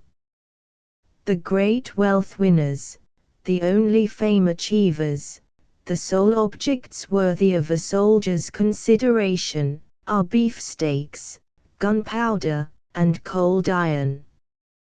The 2 latter means of competency we possessed. I had in my own apartments a small store of gunpowder, keeping it under my own bed, with a candle burning for fear of accidents. I had 14 pieces of artillery, 4 long 48s and 4 carronades, 5 howitzers, and a long brass mortar, for grape, which I had taken myself at the Battle of Assaye, and muskets for 10 times my force. My garrison, as I have told the reader in a previous number, consisted of 40 men, 2 chaplains, and a surgeon. Add to these my guests, 83 in number, of whom 9 only were gentlemen, in tights, powder, pigtails, and silk stockings, who had come out merely for a dance, and found themselves in for a siege. Such were our numbers, ladies 74 troops and artillerymen 40 other non-combatants 11 Major General Gahigan 1,125 I count myself good for 1,000, for so I was regularly rated in the army, with this great benefit to it, that I only consumed as much as an ordinary mortal. We were then, as far as the victuals went, 126 mouths. As combatants we numbered 1,040 gallant men, with 12 guns and a fort, against Holker and his 12,000. No such alarming odds, if, there was the rub, if we had shot, as well as powder for our guns, if we had not only men but meat. Of the former commodity we had only 3 rounds for each piece. Of the latter, upon my sacred honor, to feed 126 souls, we had but 2 drumsticks of fowls, and a bone of ham. 14 bottles of ginger beer. Of soda water, 4 ditto. 2 bottles of fine Spanish olives. Raspberry cream, the remainder of 2 dishes. 7 macaroons, lying in the puddle of a demolished trifle. Half a drum of best turkey figs. Some bits of broken bread, 2 Dutch cheeses, whole, the crust of an old Stilton, and about an ounce of almonds and raisins. 3 ham sandwiches, and a pot of currant jelly, and 197 bottles of brandy, rum, Madeira, pale ale, my private stock, a couple of hard eggs for a salad, and a flask of Florence oil. This was the provision for the whole garrison.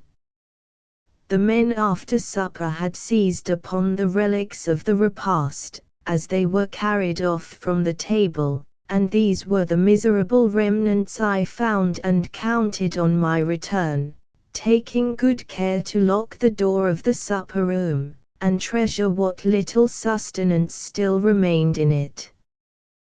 When I appeared in the saloon, now lighted up by the morning sun, I not only caused a sensation myself, but felt one in my own bosom, which was of the most painful description. Oh, my reader! May you never behold such a sight as that which presented itself, 83 men and women in ball dresses, the former with their lank powdered locks streaming over their faces, the latter with faded flowers, uncurled wigs, smudged rouge, blear eyes, draggling feathers, rumpled satins, each more desperately melancholy and hideous than the other, each, except my beloved Belinda Bulcher, whose raven ringlets never having been in curl, could of course never go out of curl, whose cheek, pale as the lily, could, as it may naturally be supposed, grow no paler, whose neck and beauteous arms, dazzling as alabaster, needed no pearl powder, and therefore, as I need not state, did not suffer because the pearl powder had come off. Joy, deft link boy, lit his lamps in each of her eyes as I entered. As if I had been her sun, her spring, lo! Blushing roses mantled in her cheek. 73 ladies, as I entered, opened their fire upon me, and stunned me with cross questions, regarding my adventures in the camp. She, as she saw me, gave a faint scream, the sweetest, sure, that ever gurgled through the throat of a woman, then started up, then made as if she would sit down, then moved backwards, then tottered forwards, then tumbled into my pshaw. Why recall, why attempt to describe that delicious, that passionate greeting of two young hearts? What was the surrounding crowd to us? What cared we for the sneers of the men, the titters of the jealous women, the shrill upon my word, of the elder Miss Bulcher, and the loud expostulations of Belinda's mamma? The brave girl loved me, and wept in my arms. Goliah, said she, my brave, my beautiful, thou art returned, and hope comes back with thee. Oh! Who can tell the anguish of my soul, during this dreadful, dreadful night? Other similar ejaculations of love and joy she uttered, and if I had periled life in her service, if I did believe that hope of escape there was none, so exquisite was the moment of our meeting, that I forgot all else in this overwhelming joy. The Major's description of this meeting, which lasted at the very most not 10 seconds, occupies 13 pages of writing. We have been compelled to dock off 12.5, for the whole passage, though highly creditable to his feelings, might possibly be tedious to the reader. As I said, the ladies and gentlemen were inclined to sneer, and were giggling audibly. I led the dear girl to a chair, and, scowling round with a tremendous fierceness, which those who know me know I can sometimes put on, I shouted out, "Hark ye men and women, I am this lady's truest knight, her husband I hope one day to be. I am commander, too, in this fort, the enemy is without it." Another word of mockery, another glance of scorn, and, by heaven, I will hurl every man and woman from the battlements, a prey to the ruffianly Holker. This quieted them. I am a man of my word, and none of them stirred or looked disrespectfully from that moment. It was now my turn to make them look foolish. Mrs. Vandigo Shroy, whose unfailing appetite is pretty well known to every person who has been in India, cried, "Well, Captain Garrigan, your ball has been so pleasant, and the supper was dispatched so long ago, that myself and the ladies would be very glad of a little breakfast." And Mrs. Van giggled as if she had made a very witty and reasonable speech.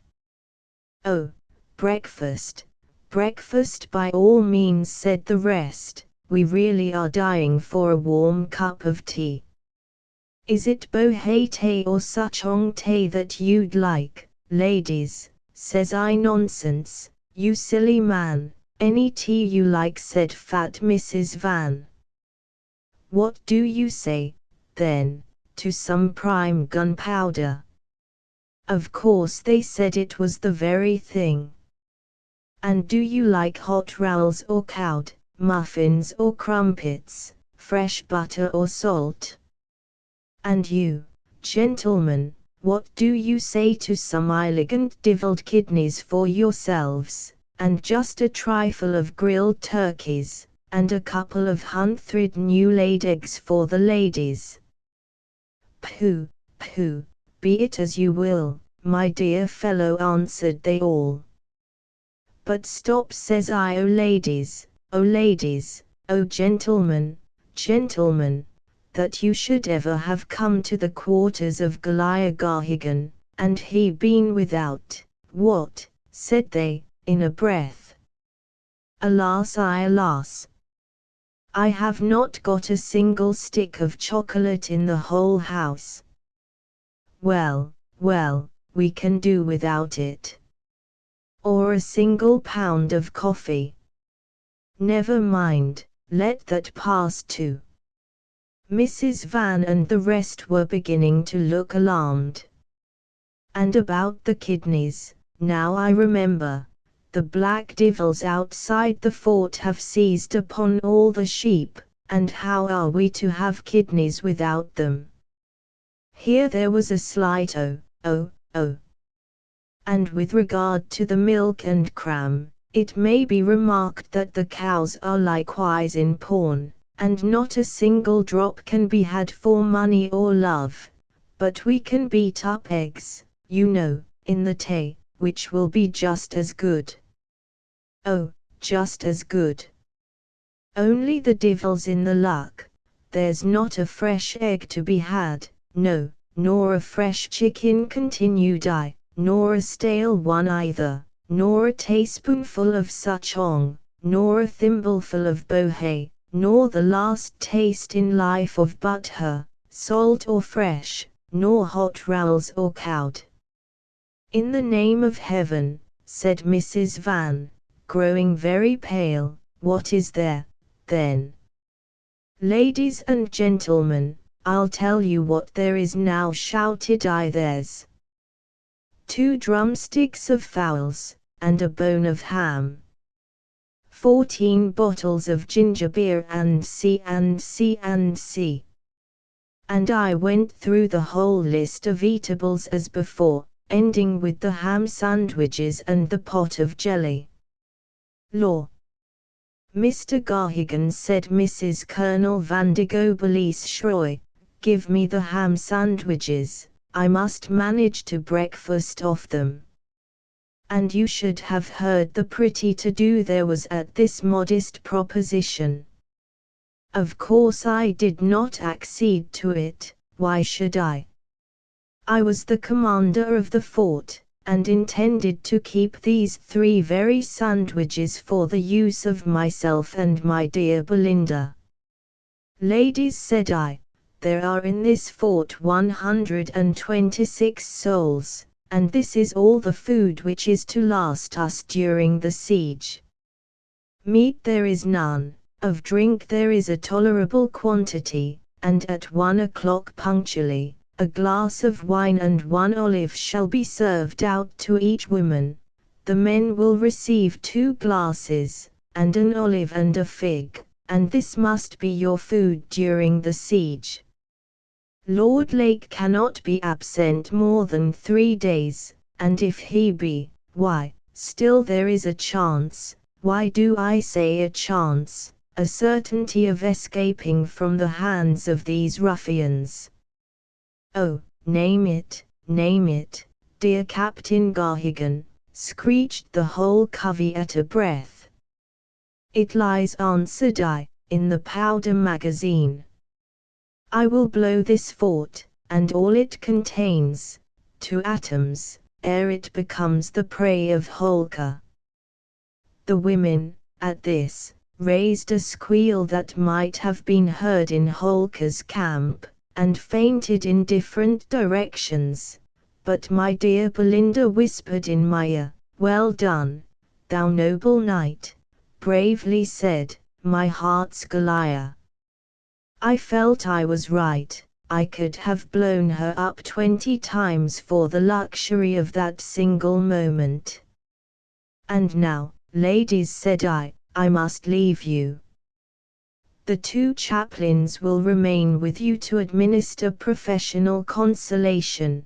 The other gentlemen will follow me upstairs to the ramparts, where I shall find plenty of work for them. Chapter 7. The Escape. Loath as they were, these gentlemen had nothing for it but to obey, and they accordingly followed me to the ramparts, where I proceeded to review my men. The fort, in my absence, had been left in command of Lieutenant McGillicuddy, a countryman of my own, with whom, as may be seen in an early chapter of my memoirs, I had an affair of honor, and the prisoner Bobashi Baorder, whom I had only stunned, never wishing to kill him, had been left in charge of that officer. 3 of the garrison, one of them a man of the Ahmednagar irregulars, my own body servant, Gorham Sorg above named, were appointed to watch the captive by turns, and never leave him out of their sight. The lieutenant was instructed to look to them and to their prisoner, and as Bobashi was severely injured by the blow which I had given him, and was, moreover, bound hand and foot, and gagged smartly with cords, I considered myself sure of his person. Majlikudi did not make his appearance when I reviewed my little force, and the 3 Havildars were likewise absent. This did not surprise me, as I had told them not to leave their prisoner, but desirous to speak with the lieutenant, I dispatched a messenger to him, and ordered him to appear immediately. The messenger came back. He was looking ghastly pale. He whispered some information into my ear, which instantly caused me to hasten to the apartments where I had caused Bobashi Baorder to be confined. The men had fled, Bobashi had fled, and in his place, fancy my astonishment when I found, with a rope cutting his naturally wide mouth almost into his ears, with a dreadful saber cut across his forehead, with his legs tied over his head, and his arms tied between his legs, my unhappy, my attached friend, Mortimer Majlikudi. He had been in this position for about 3 hours. It was the very position in which I had caused Bobashi Baorder to be placed, an attitude uncomfortable, it is true, but one which renders escape impossible, unless treason aid the prisoner. I restored the lieutenant to his natural erect position. I poured half a bottle of whiskey down the immensely enlarged orifice of his mouth, and when he had been released, he informed me of the circumstances that had taken place. Fool that I was! Idiot, upon my return to the fort, to have been anxious about my personal appearance, and to have spent a couple of hours in removing the artificial blackening from my beard and complexion, instead of going to examine my prisoner, when his escape would have been prevented. Oh foppery, foppery, it was that cursed love of personal appearance which had led me to forget my duty to my general, my country, my monarch, and my own honor. Thus it was that the escape took place. My own fellow of the irregulars, whom I had summoned to dress me, performed the operation to my satisfaction, invested me with the elegant uniform of my corps, and removed the Piton's disguise, which I had taken from the back of the prostrate Bobashi Baorder. What did the rogue do next? Why, he carried back the dress to the Bobashi, he put it, once more, on its right owner, he and his infernal black companions, who had been won over by the Bobashi with promises of enormous reward, gagged Majlikudi, who was going the rounds, and then marched with the Indian coolie up to the outer gate, and gave the word.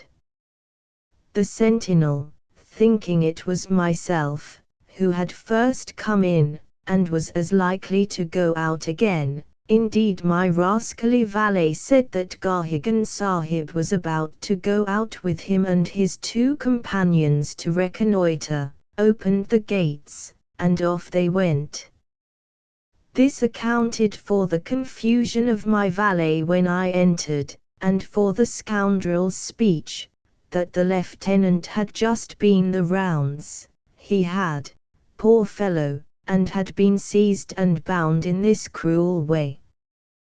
The 3 men, with their liberated prisoner, had just been on the point of escape, when my arrival disconcerted them. I had changed the guard at the gate, whom they had won over likewise, and yet, although they had overcome poor Mac, and although they were ready for the start, they had positively no means for effecting their escape, until I was ass enough to put means in their way. Fool! Fool! Thrice besotted fool that I was, to think of my own silly person when I should have been occupied solely with my public duty. From Majalicudi's incoherent accounts, as he was gasping from the effects of the gag and the whiskey he had taken to revive him, and from my own subsequent observations, I learned this sad story. A sudden and painful thought struck me, my precious box. I rushed back, I found that box, I have it still. Opening it, there, where I had left ingots, sacks of bright tomauns, kopecks and rupees, strings of diamonds as big as ducks' eggs, rubies as red as the lips of my Belinda, countless strings of pearls, amethysts, emeralds, piles upon piles of banknotes, I found a piece of paper with a few lines in the Sanskrit language, which are thus, word for word, translated, epigram. On disappointing a certain major, the conquering lion returned with his prey, and safe in his cavern he set it. The sly little fox stole the booty away, and, as he escaped, to the lion did say, "Aha, don't you wish you may get it?" Confusion. Oh, how my blood boiled as I read these cutting lines. I stamped, I swore, I don't know to what insane lengths my rage might have carried me, had not at this moment a soldier rushed in, screaming, "The enemy, the enemy!" Chapter 8. The Captive. It was high time, indeed, that I should make my appearance. Waving my sword with one hand, and seizing my telescope with the other, I at once frightened and examined the enemy. Well they knew when they saw that flamingo plume floating in the breeze, that awful figure standing in the breach, that waving war sword sparkling in the sky, well, I say, they knew the name of the humble individual who owned the sword, the plume, and the figure. The ruffians were mustered in front, the cavalry behind. The flags were flying, the drums, gongs, tambourines, violoncellos, and other instruments of Eastern music, raised in the air a strange, barbaric melody. The officers, yatables, mounted on white dromedaries, were seen galloping to and fro, carrying to the advancing hosts the orders of Holker. You see that two sides of the fort of Futia, rising as it does on a rock that is almost perpendicular, are defended by the Burrumputa River, 200 feet deep at this point, and 1,000 yards wide, so that I had no fear about them attacking me in that quarter. My guns, therefore, with their 36 miserable charges of shot, were dragged round to the point at which I conceived Holker would be most likely to attack me. I was in a situation that I did not dare to fire, except at such times as I could kill 100 men by a single discharge of a cannon, so the attacking party marched and marched, very strongly, about 1.5 miles off, the elephants marching without receiving the slightest damage from us, until they had come to within 400 yards of our walls. The rogues knew all the secrets of our weakness, through the betrayal of the dastardly Gorham Sorg, or they never would have ventured so near. At that distance, it was about the spot where the Futia hill began gradually to rise. The invading force stopped, the elephants drew up in a line, at right angles with our wall. The fools! They thought they should expose themselves too much by taking a position parallel to it. The cavalry halted too, and, after the deuce's own flourish of trumpets and banging of gongs, to be sure, somebody, in a flame-colored satin dress, with an immense jewel blazing in his puggree, that looked through my telescope like a small but very bright planet, got up from the back of one of the very biggest elephants, and began a speech. The elephants were, as I said, in a line formed with admirable precision, about 300 of them. The following little diagram will explain matters. __G, EFE is the line of elephants. F is the wall of the fort. G a gun in the fort. Now the reader will see what I did. The elephants were standing, their trunks waggling to and fro gracefully before them, and I, with superhuman skill and activity, brought the gun G, a devilish long brass gun, to bear upon them. I pointed it myself. Bang!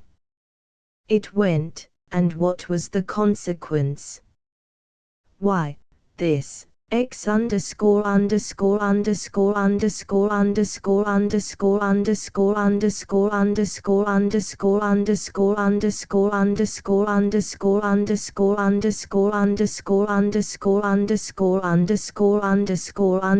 _____________________________________________________________________________________________________________________________ G, EFF is the fort, as before.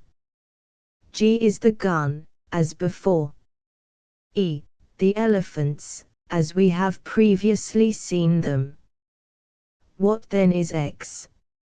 X is the line taken by the ball fired from G, which took off 134 elephants' trunks, and only spent itself in the tusk of a very old animal, that stood the 135th. I say that such a shot was never fired before or since, that a gun was never pointed in such a way. Suppose I had been a common man, and contented myself with firing bang at the head of the first animal. An ass would have done it, prided himself had he hit his mark, and what would have been the consequence? Why, that the ball might have killed 2 elephants and wounded a third, but here, probably, it would have stopped, and done no further mischief. The trunk was the place at which to aim, there are no bones there, and away, consequently, went the bullet, shearing, as I have said, through 135 preboshes.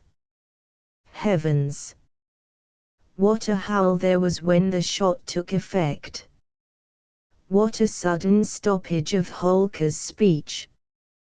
What a hideous snorting of elephants! What a rush backwards was made by the whole army, as if some demon was pursuing them. Away they went. No sooner did I see them in full retreat, than, rushing forward myself, I shouted to my men, "My friends, yonder lies your dinner." We flung open the gates, we tore down to the spot where the elephants had fallen. 7 of them were killed, and of those that escaped to die of their hideous wounds elsewhere, most had left their trunks behind them.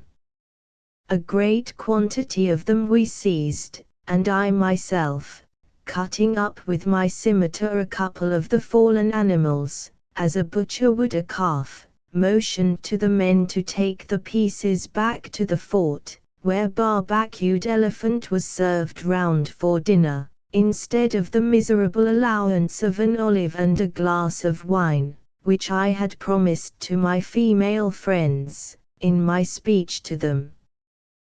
The animal reserved for the ladies was a young white one, the fattest and tenderest I ever ate, in my life. They are very fair eating, but the flesh has an india rubber flavor, which, until one is accustomed to it, is unpalatable. It was well that I had obtained this supply, for, during my absence on the works, Mrs. Vandergobelies-Schroy and one or two others had forced their way into the supper room, and devoured every morsel of the garrison larder, with the exception of the cheeses, the olives, and the wine, which were locked up in my own apartment, before which stood a sentinel. Disgusting Mrs. Van. When I heard of her gluttony, I had almost a mind to eat her. However, we made a very comfortable dinner off the barbecued steaks, and when everybody had done, had the comfort of knowing that there was enough for one meal more. The next day, as I expected, the enemy attacked us in great force, attempting to escalade the fort, but by the help of my guns, and my good sword, by the distinguished bravery of Lieutenant McGillicuddy and the rest of the garrison, we beat this attack off completely, the enemy sustaining a loss of 700 men. We were victorious, but when another attack was made, what were we to do? We had still a little powder left, but had fired off all the shot, stones, iron bars, and sea in the garrison. On this day, too, we devoured the last morsel of our food. I shall never forget Mrs. Vandergobelies-Schroy's despairing look, as I saw her sitting alone, attempting to make some impression on the little white elephant's roasted tail. The third day the attack was repeated. The resources of genius are never at an end. Yesterday I had no ammunition. Today, I discovered charges sufficient for 2 guns, and 2 swivels, which were much longer, but had bores of about blunderbuss size. This time my friend Lol Mahomed, who had received, as the reader may remember, such a bastinadoing for my sake, headed the attack. The poor wretch could not walk, but he was carried in an open palanquin, and came on waving his sword, and cursing horribly in his Hindustan jargon. Behind him came troops of matchlock men, who picked off every one of our men who showed their noses above the ramparts, and a great host of blackamoors with scaling ladders, bundles to fill the ditch, fascines, gabions, culverins, demillions, counterscarps, and all the other appurtenances of offensive war. On they came, my guns and men were ready for them. You will ask how my pieces were loaded. I answer, that though my garrison were without food, I knew my duty as an officer, and had put the 2 Dutch cheeses into the 2 guns, and had crammed the contents of a bottle of olives into each swivel. They advanced, whish. Went one of the Dutch cheeses, bang. Went the other. Alas! They did little execution. In their first contact with an opposing body, they certainly floored it, but they became at once like so much Welsh rabbit, and did no execution beyond the man whom they struck down. Hogri, Pogri, Wangri Thum, praise to Allah and the 49 Imams, shouted out the ferocious Lol Mahomed when he saw the failure of my shot. Onward, sons of the Prophet, the infidel has no more ammunition. 100,000 lakhs of rupees to the man who brings me Garhigan's head. His men set up a shout, and rushed forward. He, to do him justice, was at the very head, urging on his own palanquin bearers, and poking them with the tip of his scimitar. They came panting up the hill. I was black with rage, but it was the cold, concentrated rage of despair. "Majillikudi," said I, calling that faithful officer, "you know where the barrels of powder are?"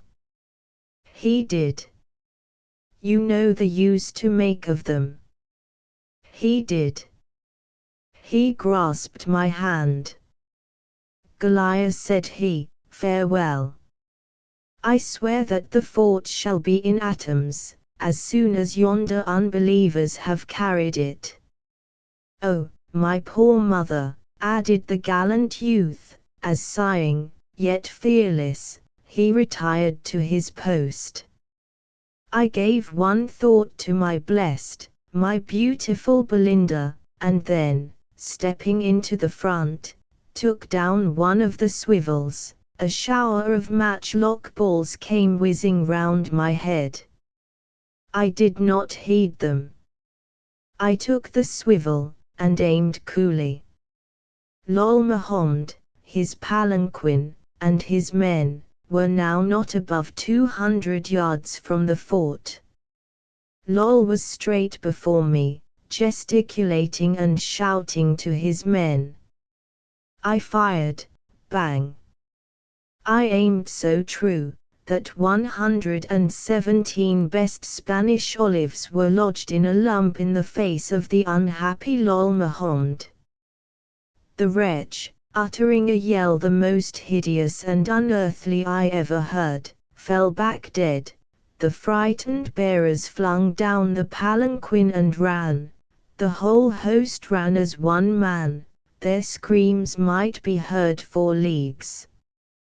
"Tomasha, Tomasha," they cried, "it is enchantment."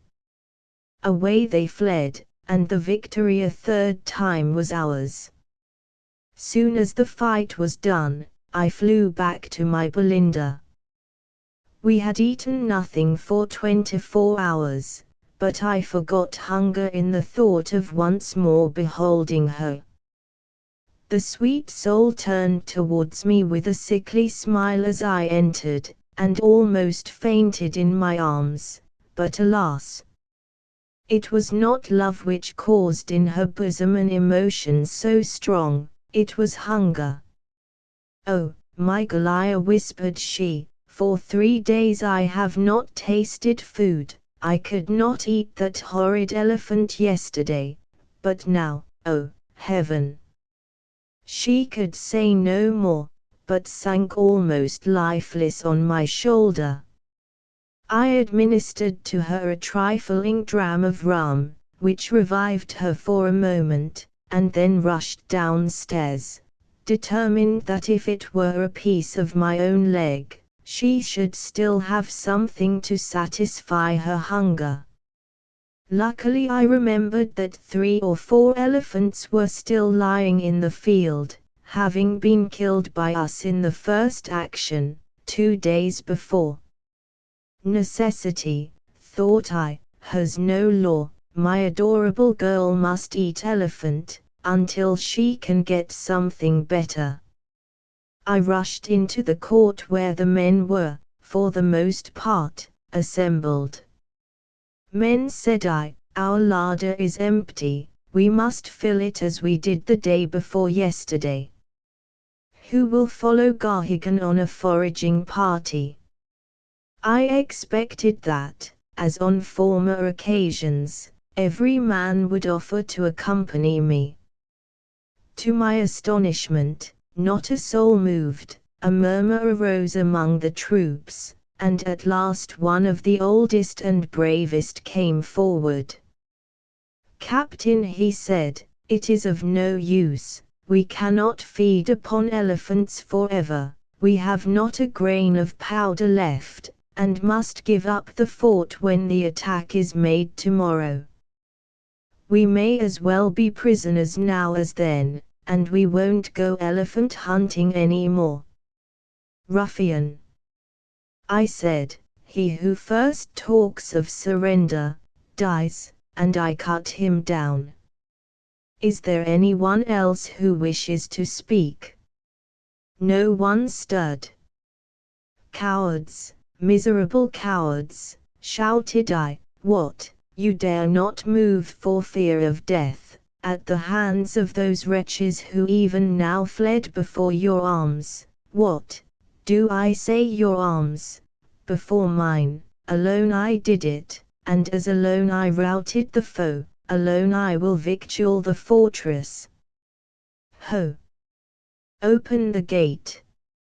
I rushed out, not a single man would follow. The bodies of the elephants that we had killed still lay on the ground where they had fallen, about 400 yards from the fort. I descended calmly the hill, a very steep one, and coming to the spot, took my pick of the animals, choosing a tolerably small and plump one, of about 13 feet high, which the vultures had respected. I threw this animal over my shoulders, and made for the fort. As I marched up the acclivity, whiz, piff, whoo, came the balls over my head, and pitter-patter, pitter-patter. They fell on the body of the elephant like drops of rain. The enemy were behind me, I knew it, and quickened my pace. I heard the gallop of their horse. They came nearer, nearer. I was within 100 yards of the fort, 70, 50. I strained every nerve, I panted with the superhuman exertion, I ran. Could a man run very fast with such a tremendous weight on his shoulders? Up came the enemy, 50 horsemen were shouting and screaming at my tail. Oh heaven! 5 yards more, 1 moment, and I am saved. It is done. I strain the last strain, I make the last step, I fling forward my precious burden into the gate opened wide to receive me and I fall. The gate thunders to, and I am left on the outside. 50 knives are gleaming before my bloodshot eyes, 50 black hands are at my throat, when a voice exclaims, "Stop! Kill him not, it is Gujputi." A film came over my eyes, exhausted nature would bear no more. Chapter 9. Surprise of Futia. When I awoke from the trance into which I had fallen, I found myself in a bath, surrounded by innumerable black faces, and a Hindu pothuka, whence our word apothecary, feeling my pulse and looking at me with an air of sagacity. "Where am I?" I exclaimed, looking round and examining the strange faces, and the strange apartment which met my view. "Bikhasm," said the apothecary. "Silence. Garhigan Sahib is in the hands of those who know his Vela, and will save his life." "Know my Vela, slave?" "Of course you do," said I, "but the fort, the garrison, the elephant, Belinda, my love, my darling, Majilikudi, the scoundrelly mutineers, the Dealbo." I could say no more. The painful recollections pressed so heavily upon my poor shattered mind and frame, that both failed once more. I fainted again, and I know not how long I lay insensible. Again, however, I came to my senses. The pothuka applied restoratives, and after a slumber of some hours I awoke, much refreshed. I had no wound, my repeated swoons had been brought on, as indeed well they might, by my gigantic efforts in carrying the elephant up a steep hill 1/4 of a mile in length. Walking, the task is bad enough, but running, it is the deuce, and I would recommend any of my readers who may be disposed to try and carry a dead elephant, never, on any account, to go a pace of more than 5 miles an hour. Scarcely was I awake, when I heard the clash of arms at my door, plainly indicating that sentinels were posted there, and a single old gentleman, richly habited, entered the room. Did my eyes deceive me? I had surely seen him before.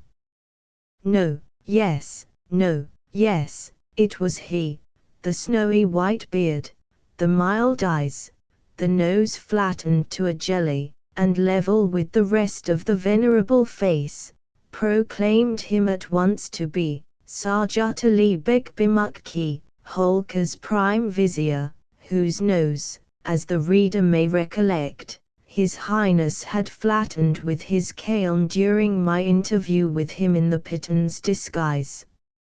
I now knew my fate but too well. I was in the hands of Holkar. Sarjat Ali Beg Bimakki slowly advanced towards me, and with a mild air of benevolence, which distinguished that excellent man, he was torn to pieces by wild horses the year after, on account of a difference with Holkar. He came to my bedside, and taking gently my hand, said, "Life and death, my son, are not ours. Strength is deceitful, valor is unavailing, fame is only wind. The nightingale sings of the rose all night, where is the rose in the morning? Booch, booch. It is withered by a frost." The rose makes remarks regarding the nightingale, and where is that delightful songbird? Pinabik Huda, he is netted, plucked, spitted, and roasted. Who knows how misfortune comes? It has come to Garhigan Gujputi. It is well, said I, stoutly, and in the Malay language. Garhigan Gujputi will bear it like a man. No doubt, like a wise man and a brave one, but there is no lane so long to which there is not a turning, no night so black to which there comes not a morning. Icy winter is followed by merry springtime, grief is often succeeded by joy. Interpret, O Riddler, said I. Garhigan Khan is no reader of puzzles, no prating mollah. Gujputi loves not words, but swords. Listen, then, O Gujputi, you are in Holkar's power. I know it. You will die by the most horrible tortures tomorrow morning. I dare say. They will tear your teeth from your jaws, your nails from your fingers, and your eyes from your head.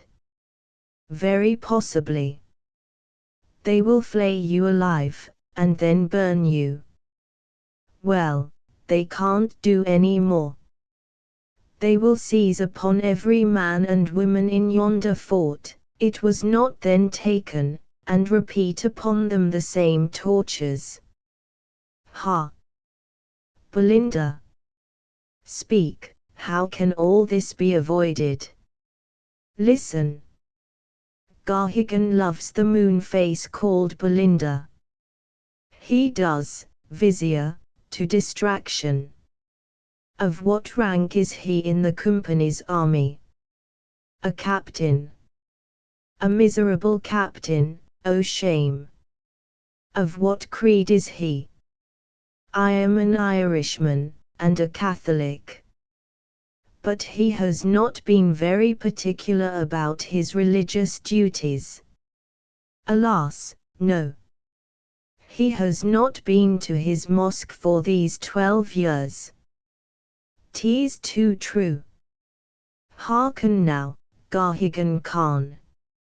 His Highness Prince Holkar has sent me to thee. You shall have the moon face for your wife, your second wife, that is, The first shall be the incomparable Putty Roog, who loves you to madness. With Putty Roog, who is the wife, you shall have the wealth and rank of Bobashi Baorder, of whom His Highness intends to get rid. You shall be second in command of His Highness's forces. Look, here is his commission signed with the celestial seal, and attested by the sacred names of the 49 Imams. You have but to renounce your religion and your service, and all these rewards are yours. He produced a parchment, signed as he said, and gave it to me. It was beautifully written in Indian ink. I had it for 14 years, but a rascally valet, seeing it very dirty, washed it, forsooth, and washed off every bit of the writing. I took it calmly, and said, "This is a tempting offer. O Vizier, how long wilt thou give me to consider of it?" After a long parley, he allowed me 6 hours, when I promised to give him an answer. My mind, however, was made up. As soon as he was gone, I threw myself on the sofa and fell asleep. At the end of the 6 hours the Vizier came back. 2 people were with him. One, by his martial appearance, I knew to be Holker, the other I did not recognize. It was about midnight. "Have you considered?" said the Vizier as he came to my couch. "I have," said I, sitting up. I could not stand, for my legs were tied, and my arms fixed in a neat pair of steel handcuffs. "I have," said I, "unbelieving dogs. I have. Do you think to pervert a Christian gentleman from his faith and honor? Ruffian blackamoors! Do your worst, heap tortures on this body, they cannot last long. Tear me to pieces. After you have torn me into a certain number of pieces, I shall not feel it, and if I did, if each torture could last a life, if each limb were to feel the agonies of a whole body, what then?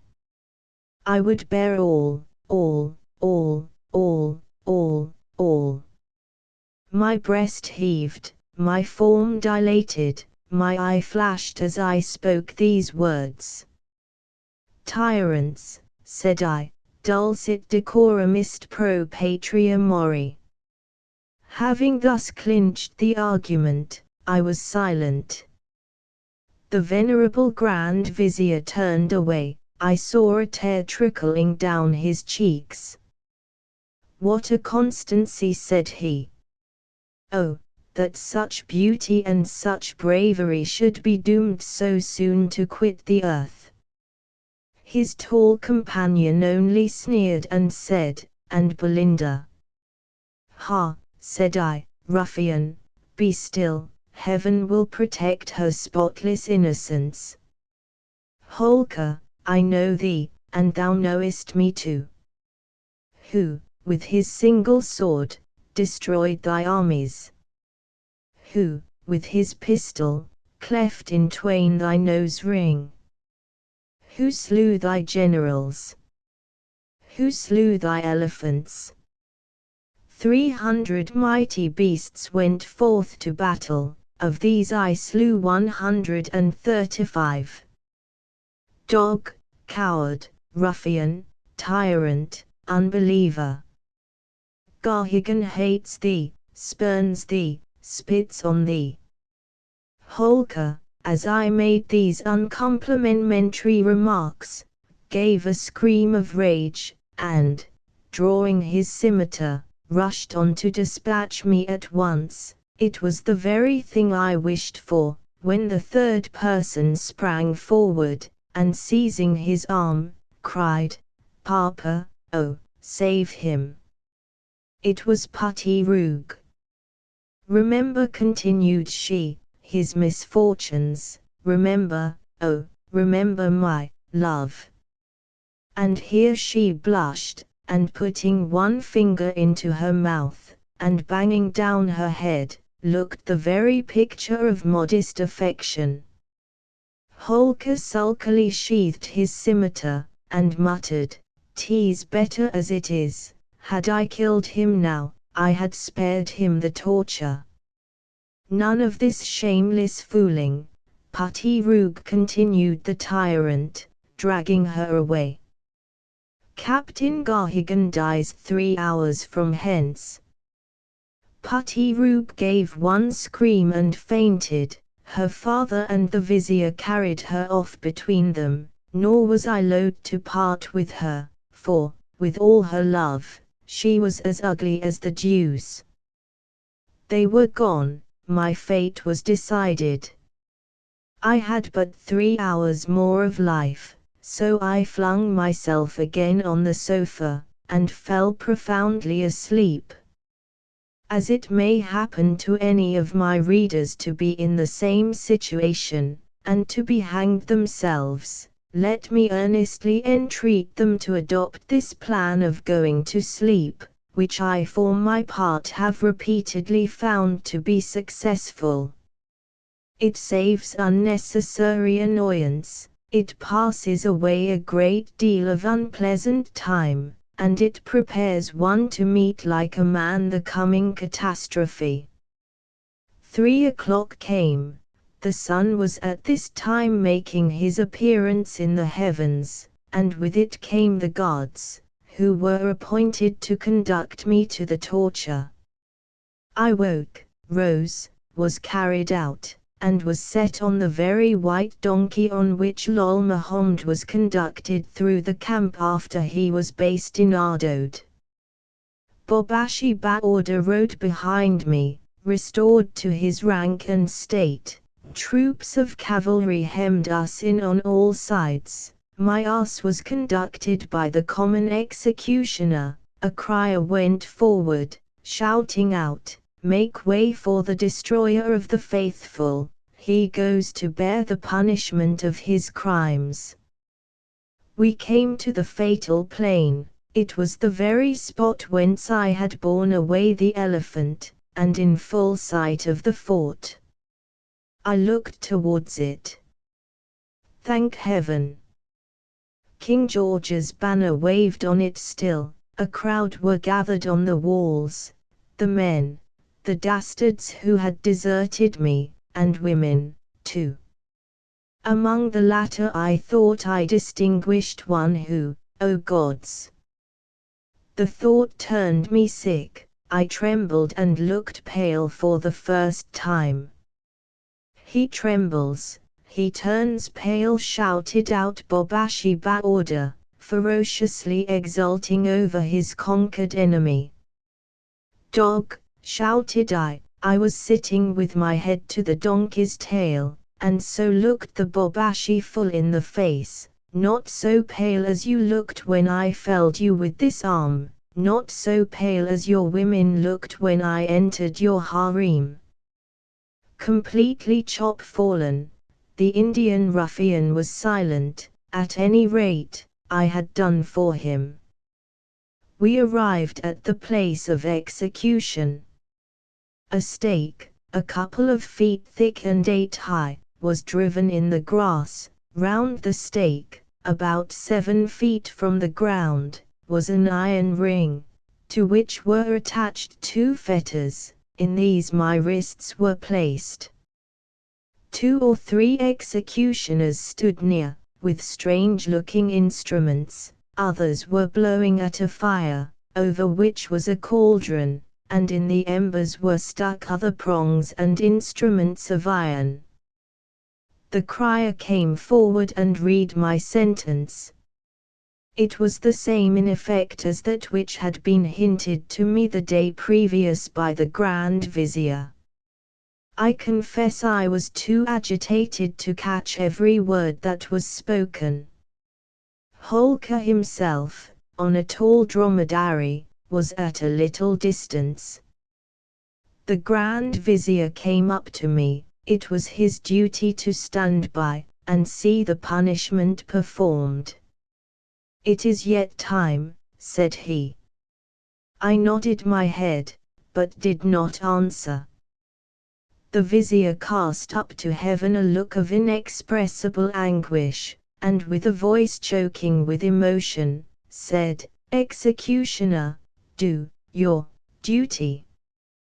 The horrid man advanced. He whispered sulkily in the ears of the Grand Vizier. "Googly kagi, Humpjury," said he, "the oil does not boil yet, wait 1 minute." The assistants blew, the fire blazed, the oil was heated. The vizier drew a few feet aside, taking a large ladle full of the boiling liquid. He advanced. Whish, bang, bang, pop. The executioner was dead at my feet, shot through the head. The ladle of scalding oil had been dashed in the face of the unhappy Grand Vizier, who lay on the plain, howling. Whish, bang, pop. Hurrah, charge, forwards, cut them down, no quarter. I saw, yes, no, yes, no, yes, I saw regiment upon regiment of galloping British horsemen riding over the ranks of the flying natives. First of the host, I recognized, O heaven, my Ahmednagar irregulars. On came the gallant line of black steeds and horsemen, swift, swift before them rode my officers in yellow, Glogger, Pappendyke, and Stuffle. Their sabres gleamed in the sun, their voices rung in the air. "D them," they cried, "give it them, boys." A strength supernatural thrilled through my veins at that delicious music.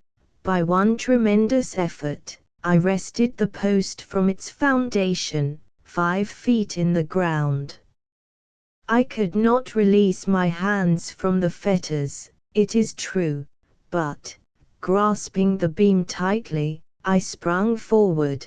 With one blow I leveled the 5 executioners in the midst of the fire, their fall upsetting the scalding oil can. With the next, I swept the bearers of Bobash's palanquin off their legs. With the third, I caught that chief himself in the small of the back, and sent him flying onto the sabres of my advancing soldiers. The next minute, Glogger and Stuffle were in my arms, Pappendyke leading on the irregulars. Friend and foe in that wild chase had swept far away. We were alone. I was freed from my immense bar, and 10 minutes afterwards, when Lord Lake trotted up with his staff, he found me sitting on it. "Look at Garhigan," said his lordship. "Gentlemen, did I not tell you we should be sure to find him at his post?" The gallant old nobleman rode on, and this was the famous Battle of Furukabade, or Surprise of Futia, fought on the 17th of November, 1804. About a month afterwards, the following announcement appeared in the Bogaliwala Herkaru and other Indian papers: "Married, on the 25th of December, at Futia, by the Reverend Dr. Snorter, Captain Galia Agradi Garhigan, commanding irregular horse, Ahmednagar, to Belinda, second daughter of Major General Bulcher, C.B. His Excellency the Commander-in-Chief gave away the bride, and after a splendid dijon, the happy pair set off to pass the mango season at Harigaribang. Venus must recollect, however, that Mars must not always be at her side. The irregulars are nothing without their leader. Such was the paragraph, such the event, the happiest in the existence of G. Mheis, CIHO. A Legend of the Rhine. Chapter I. Sir Ludwig of Homburg. It was in the good old days of chivalry, when every mountain that bathes its shadow in the Rhine had its castle, not inhabited, as now, by a few rats and owls, nor covered with moss and wallflowers, and funguses, and creeping ivy. No, no. Where the ivy now clusters there grew strong portcullis and bars of steel, where the wallflower now quivers in the rampart there were silken banners embroidered with wonderful heraldry. Men at arms marched where now you shall only see a bank of moss or a hideous black champignon, and in place of the rats and owlets, I warrant me there were ladies and knights to revel in the great halls, and to feast, and to dance, and to make love there. They are passed away, those old knights and ladies, their golden hair first changed to silver, and then the silver dropped off and disappeared forever. Their elegant legs, so slim and active in the dance, became swollen and gouty, and then, from being swollen and gouty, dwindled down to bare bone shanks. The roses left their cheeks, and then their cheeks disappeared, and left their skulls, and then their skulls powdered into dust, and all sign of them was gone. And as it was with them, so shall it be with us. Ho, seneschal! Fill me a cup of liquor. Put sugar in it, good fellow, yea, and a little hot water, a very little, for my soul is sad, as I think of those days and nights of old. They, too, have revelled and feasted, and where are they? Gone, nay, not altogether gone, for doth not the eye catch glimpses of them as they walk yonder in the grey limbo of romance, shining faintly in their coats of steel, wandering by the side of long-haired ladies, with long-tailed gowns that little pages carry?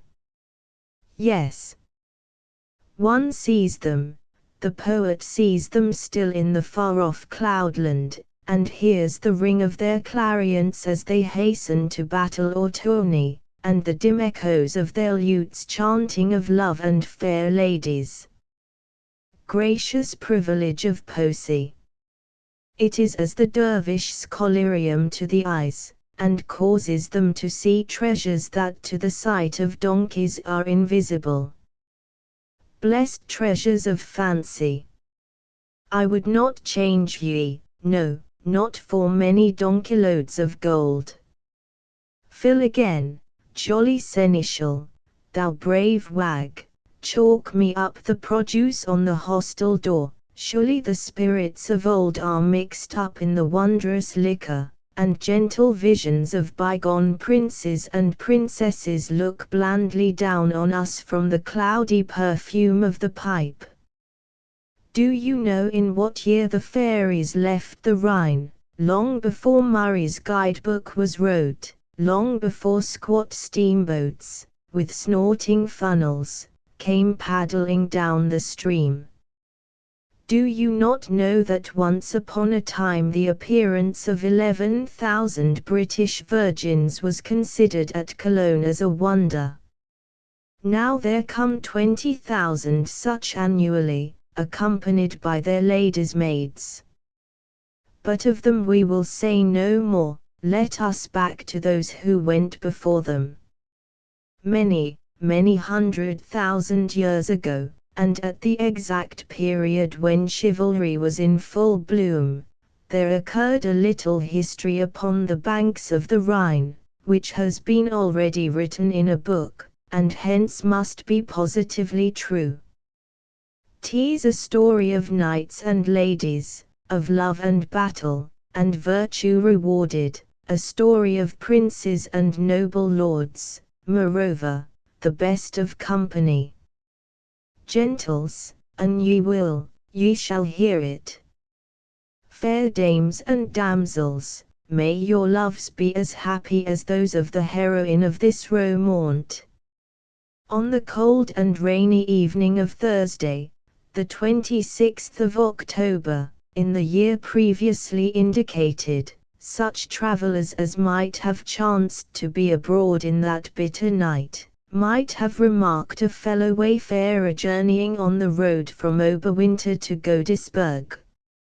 He was a man not tall in stature, but of the most athletic proportions, and time, which had browned and furrowed his cheek and sprinkled his locks with grey, declared pretty clearly that he must have been acquainted with the warrior for some 50 good years.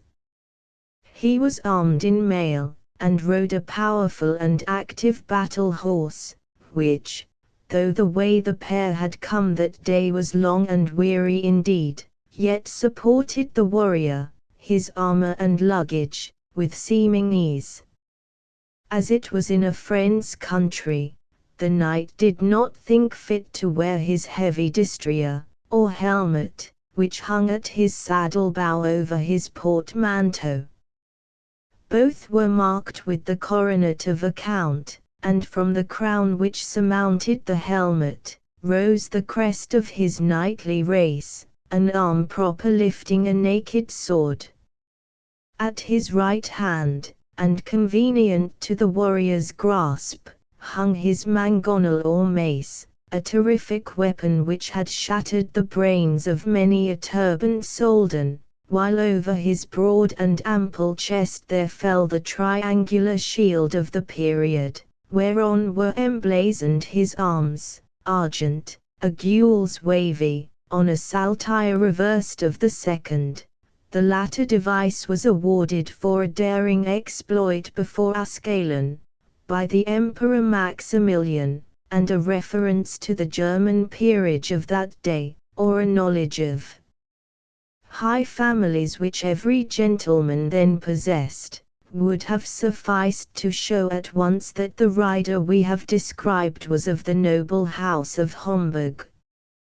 It was, in fact, the gallant knight Sir Ludwig of Homburg, his rank as a count, and chamberlain of the Emperor of Austria, was marked by the cap of maintenance with the peacock's feather which he wore, when not armed for battle, and his princely blood was denoted by the oiled silk umbrella which he carried, a very meet protection against the pitiless storm, and which, as it is known, in the Middle Ages, none but princes were justified in using.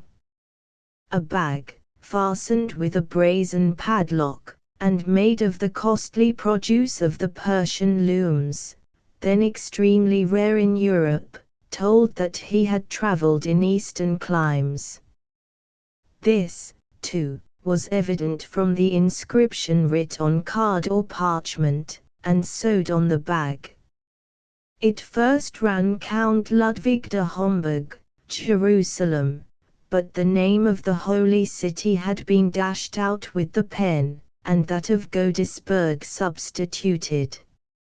So far indeed had the cavalier travelled, and it is needless to state that the bag in question contained such remaining articles of the toilet as the high-born noble deemed unnecessary to place in his valise. "By Saint Buggo of Katzenellenbogen," said the good knight, shivering, "'tis colder here than at Damascus. Marry, I am so hungry I could eat one of Saladin's camels. Shall I be at Godesberg in time for dinner?" And taking out his horologe, which hung in a small side pocket of his embroidered surcoat, the crusader consoled himself by finding that it was but 7 of the night, and that he would reach Godesberg ere the warder had sounded the second gong. His opinion was borne out by the result. His good steed, which could trot at a pinch 14 leagues in the hour, brought him to this famous castle, just as the warder was giving the first welcome signal which told that the princely family of Count Karl, Margrave of Godesberg, were about to prepare for their usual repast at 8 o'clock. Crowds of pages and horse-keepers were in the court, when, the portcullis being raised, and amidst the respectful salutes of the sentinels, the most ancient friend of the house of Godesberg entered into its castle yard. The under-butler stepped forward to take his bridle rein. "Welcome, Sir Count, from the Holy Land," exclaimed the faithful old man. "Welcome, Sir Count, from the Holy Land," cried the rest of the servants in the hall. A stable was speedily found for the Count's horse, Streethengst, and it was not before the gallant soldier had seen that true animal well cared for, that he entered the castle itself, and was conducted to his chamber. Wax candles burning bright on the mantel, flowers in china vases, every variety of soap, and a flask of the precious essence manufactured at the neighboring city of Cologne, were displayed on his toilet table. A cheering fire crackled on the hearth and showed that the good knight's coming had been looked and cared for. The serving maidens, bringing him hot water for his ablutions, smiling asked, would he have his couch warmed at eve? One might have been sure from their blushes that the tough old soldier made an arch reply. The family Tunzer came to know whether the noble count had need of his skill. "By Saint Buggo," said the knight, as seated in an easy settle by the fire, the Tunzer rid his chin of its stubby growth, and lightly passed the tongs and pomatum through the sable silver of his hair. "By Saint Buggo, this is better than my dungeon at Grand Cairo. How is my godson Otto, Master Barber, and the Lady Countess, his mother, and the noble Count Karl, my dear brother-in-arms?" "They are well," said the Tunzer, with a sigh. "By Saint Buggo, I'm glad on't, but why that sigh?" "Things are not as they have been with my good lord," answered the hairdresser, "ever since Count Gottfried's arrival." "He here," roared Sir Ludwig.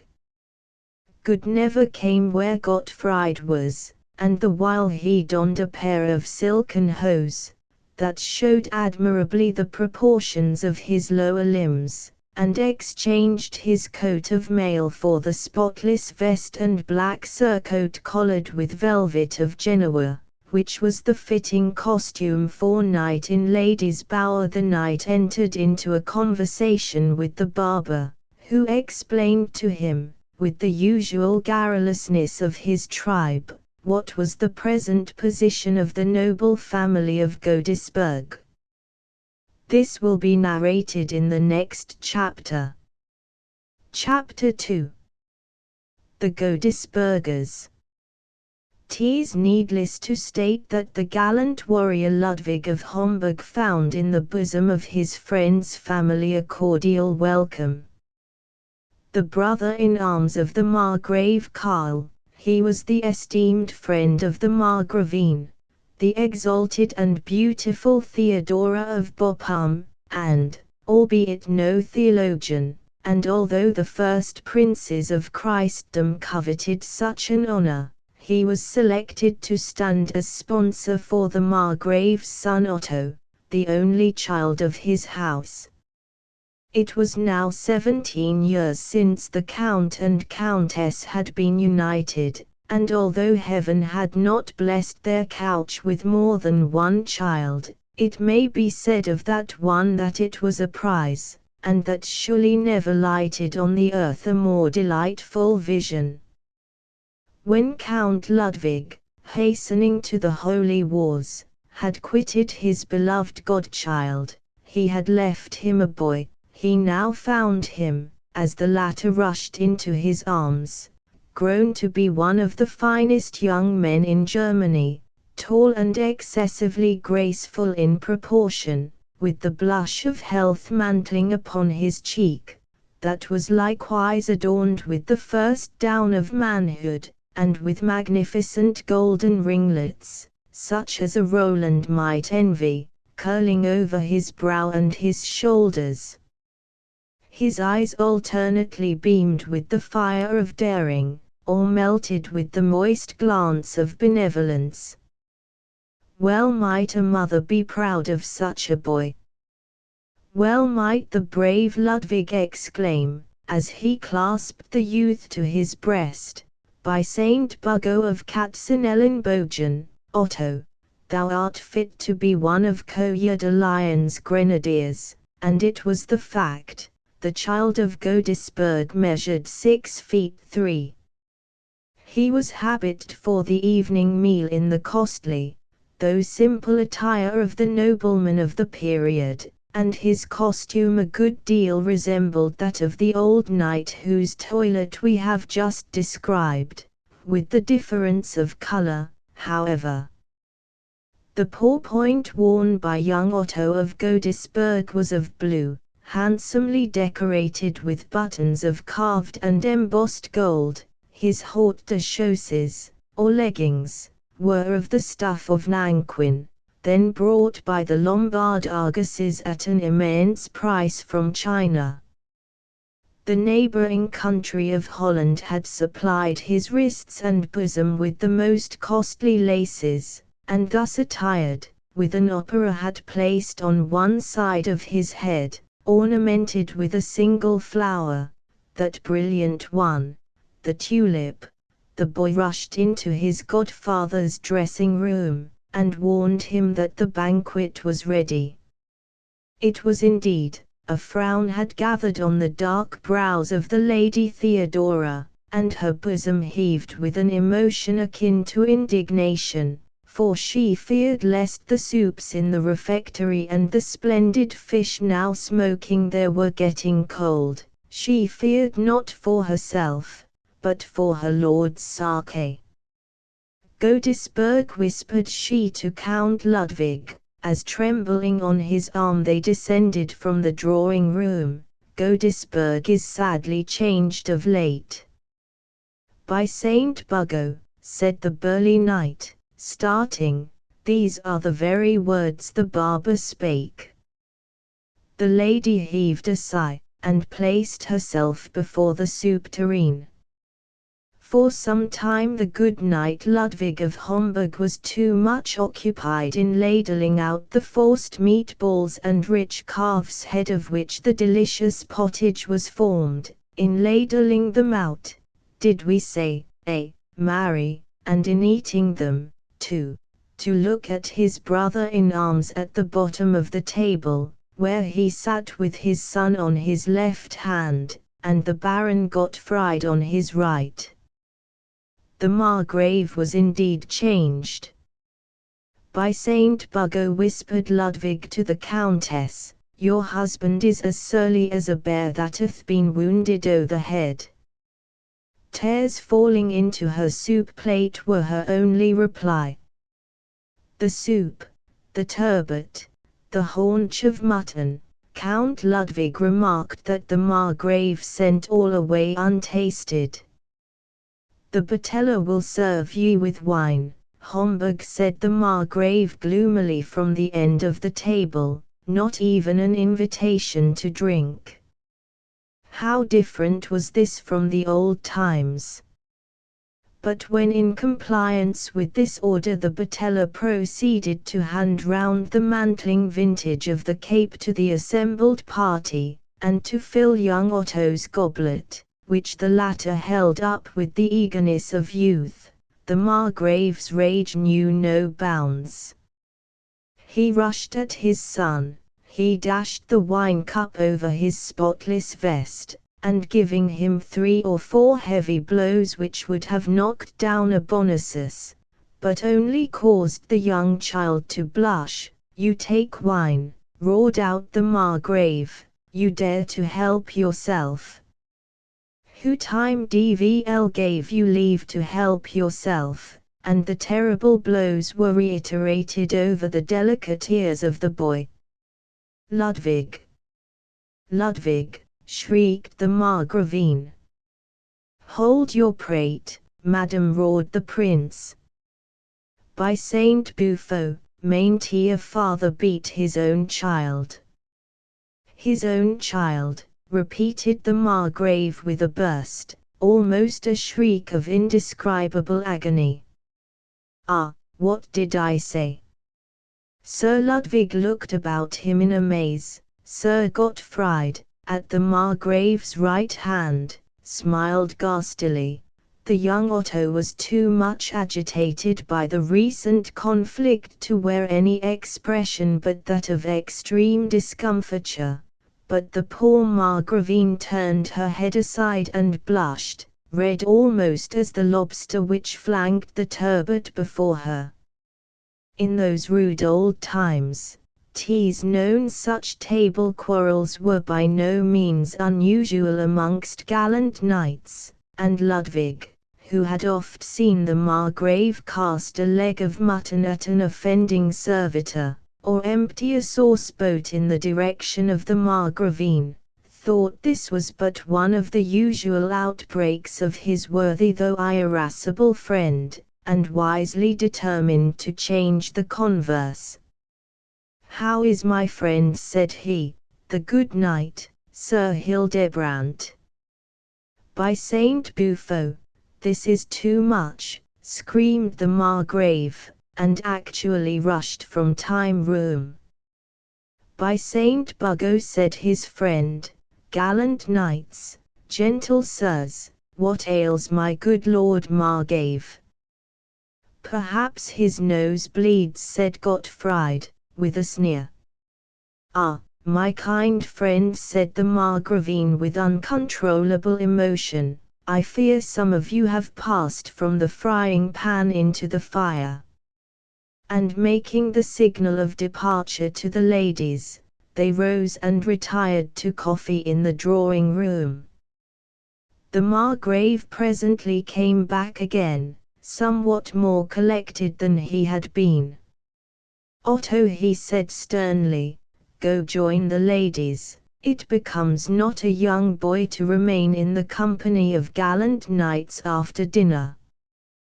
The noble child with manifest unwillingness quitted the room, and the Margrave, taking his lady's place at the head of the table, whispered to Sir Ludwig, "Hildebrand will be here tonight to an evening party, given in honor of your return from Palestine.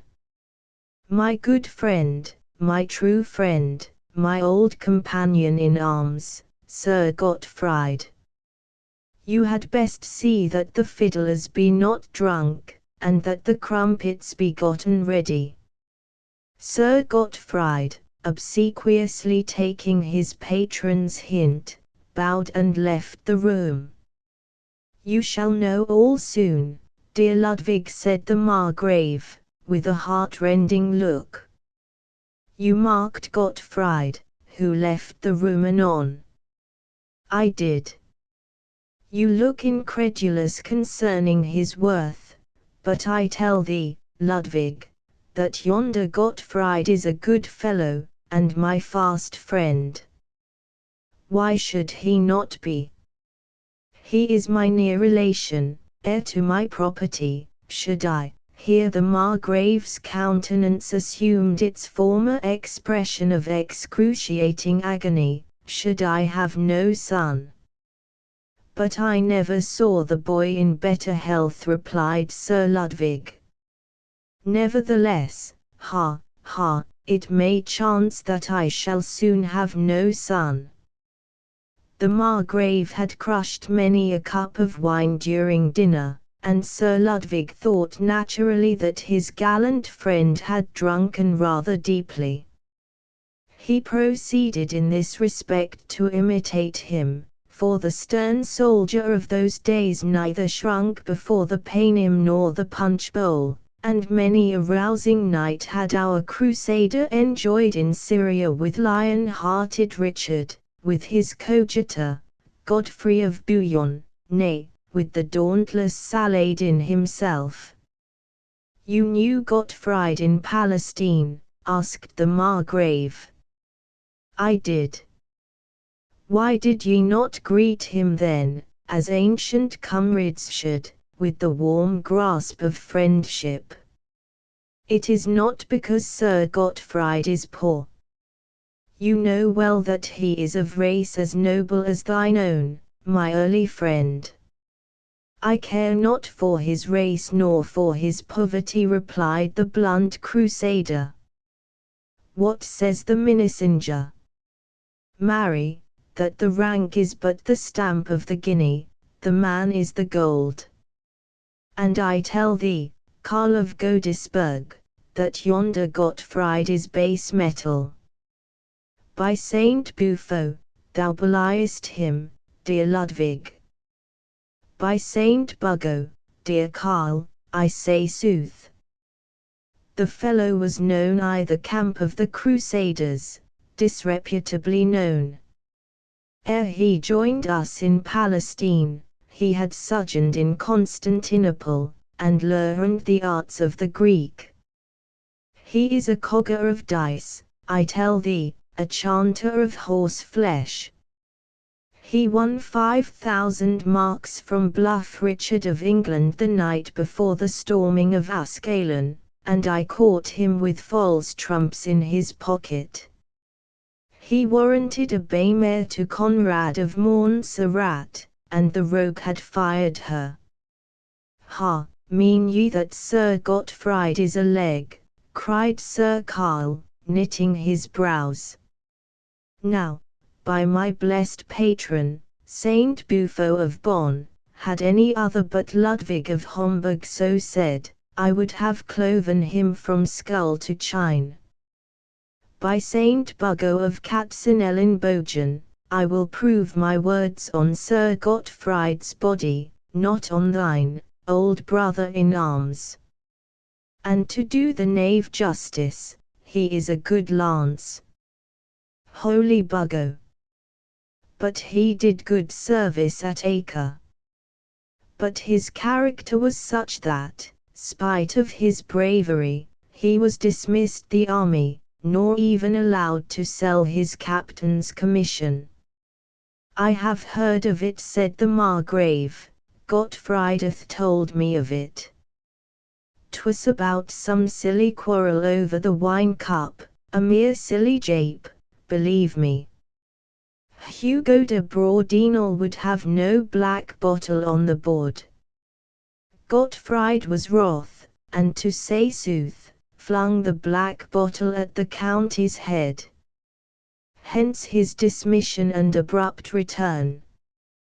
"But you know not," continued the Margrave, with a heavy sigh, "of what use that worthy Gottfried has been to me. He has uncloaked a traitor to me." "Not yet," answered Homburg, satirically. "By Saint Bufo, a deep-dyed dastard, a dangerous, damnable traitor, a nest of traitors. Hildebrand is a traitor, Otto is a traitor, and Theodora, O heaven, she is another." The old prince burst into tears at the word, and was almost choked with emotion. "What means this passion, dear friend?" cried Sir Ludwig, seriously alarmed. "Mark, Ludwig, mark Hildebrand and Theodora together, mark Hildebrand and Otto together. Like I tell thee as two peas. O holy saints, that I should be born to suffer this, to have all my affections wrenched out of my bosom, and to be left alone in my old age. But, hark! The guests are arriving. An ye will not empty another flask of claret, let us join the ladies i' the withdrawing chamber. When there, Mark Hildebrandt and Otto. Chapter 3. The Festival. The festival was indeed begun. Coming on horseback, or in their carroquets, knights and ladies of the highest rank were assembled in the grand saloon of Godesberg, which was splendidly illuminated to receive them. Servitors, in rich liveries, they were attired in doublets of the sky-blue broadcloth of Ypres, and hose of the richest yellow samite, the colours of the house of Godesberg, bore about various refreshments on trays of silver, cakes, baked in the oven, and swimming in melted butter, manchets of bread, smeared with the same delicious condiment, and carved so thin that you might have expected them to take wing and fly to the ceiling, coffee, introduced by Peter the Hermit, after his excursion into Arabia, and tea such as only Bohemia could produce, circulated amidst the festive throng, and were eagerly devoured by the guests. The Margrave's gloom was unheeded by them. How little indeed is the smiling crowd aware of the pangs that are lurking in the breasts of those who bid them to the feast. The Margravine was pale, but woman knows how to deceive. She was more than ordinarily courteous to her friends, and laughed, though the laugh was hollow, and talked, though the talk was loathsome to her. "The two are together," said the Margrave, clutching his friend's shoulder. "Now look." Sir Ludwig turned towards a quadrille, and there, sure enough, were Sir Hildebrandt and young Otto standing side by side in the dance. Two eggs were not more like. The reason of the Margrave's horrid suspicion at once flashed across his friend's mind. "'Tis clear as the staff of a pike," said the poor Margrave, mournfully. "Come, brother, away from the scene. Let us go play a game at cribbage," and retiring to the Margravine's boudoir, the two warriors sat down to the game. But though 'tis an interesting one, and though the Margrave won, yet he could not keep his attention on the cards, so agitated was his mind by the dreadful secret which weighed upon it. In the midst of their play, the obsequious Gottfried came to whisper a word in his patron's ear, which threw the latter into such a fury, that apoplexy was apprehended by the two lookers-on. But the Margrave mastered his emotion. "At what time, did you say?" said he to Gottfried. "At daybreak, at the outer gate." "I will be there." "And so will I too," thought Count Ludwig, the good knight of Homburg. Chapter 4. The Flight. How often does man, proud man, make calculations for the future, and think he can bend stern fate to his will. Alas, we are but creatures in its hands. How many a slip between the lip and the lifted wine cup! How often, though seemingly with a choice of couches to repose upon, do we find ourselves dashed to earth, and then we are fain to say the grapes are sour, because we cannot attain them, or worse, to yield to anger in consequence of our own fault. Sir Ludwig, the Homburger, was not at the outer gate at daybreak. He slept until 10 of the clock. The previous night's potations had been heavy, the day's journey had been long and rough. The knight slept as a soldier would, to whom a feather bed is a rarity, and who wakes not till he hears the blast of the reveille. He looked up as he woke. At his bedside sat the Margrave. He had been there for hours watching his slumbering comrade. Watching, no, not watching, but awake by his side, brooding over thoughts unutterably bitter, over feelings inexpressibly wretched. "What's o'clock?" was the first natural exclamation of the Homburger. "I believe it is 5 o'clock," said his friend. It was 10. It might have been 12, 2, 4:30, 20 minutes to 6. The Margrave would still have said, "I believe it is 5 o'clock." The wretched take no count of time, it flies with unequal pinions, indeed, for them. "Is breakfast over?" inquired the Crusader. "Ask the butler," said the Margrave, nodding his head wildly, rolling his eyes wildly, smiling wildly. "Gracious Buggo," said the Knight of Homburg, "what has ailed thee, my friend? It is 10 o'clock by my horologe. Your regular hour is 9. You are not, no, by heavens. You are not shaved. You wear the tights and silken hose of last evening's banquet.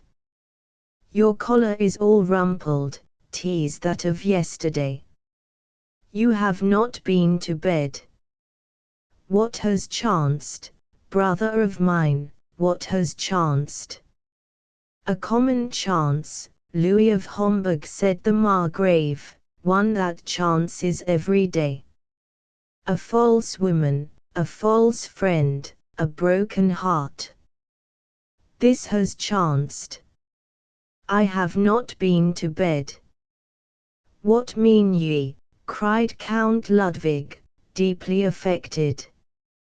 "A false friend. I am not a false friend. A false woman. Surely the lovely Theodora, your wife." "I have no wife, Louis, now, I have no wife and no son." In accents broken by grief, the Margrave explained what had occurred. Gottfried's information was but too correct. There was a cause for the likeness between Otto and Sir Hildebrand, a fatal cause. Hildebrand and Theodora had met at dawn at the outer gate. The Margrave had seen them. They walked long together, they embraced. Ah! How the husbands, the fathers' feelings were harrowed at that embrace. They parted, and then the Margrave, coming forward, coldly signified to his lady that she was to retire to a convent for life, and gave orders that the boy should be sent to take the vows at a monastery. Both sentences had been executed. Otto, in a boat, and guarded by a company of his father's men-at-arms, was on the river going towards Cologne, to the monastery of Saint Bufo there. The Lady Theodora, under the guard of Sir Gottfried and an attendant, were on their way to the convent of Nonnenwerth, which many of our readers have seen, the beautiful green island convent, laved by the bright waters of the Rhine. "What road did Gottfried take?" asked the Knight of Homburg, grinding his teeth. "You cannot overtake him," said the Margrave. "My good Gottfried, he is my only comfort now, he is my kinsman, and shall be my heir. He will be back anon." "Will he so?" thought Sir Ludwig. "I will ask him a few questions ere he return."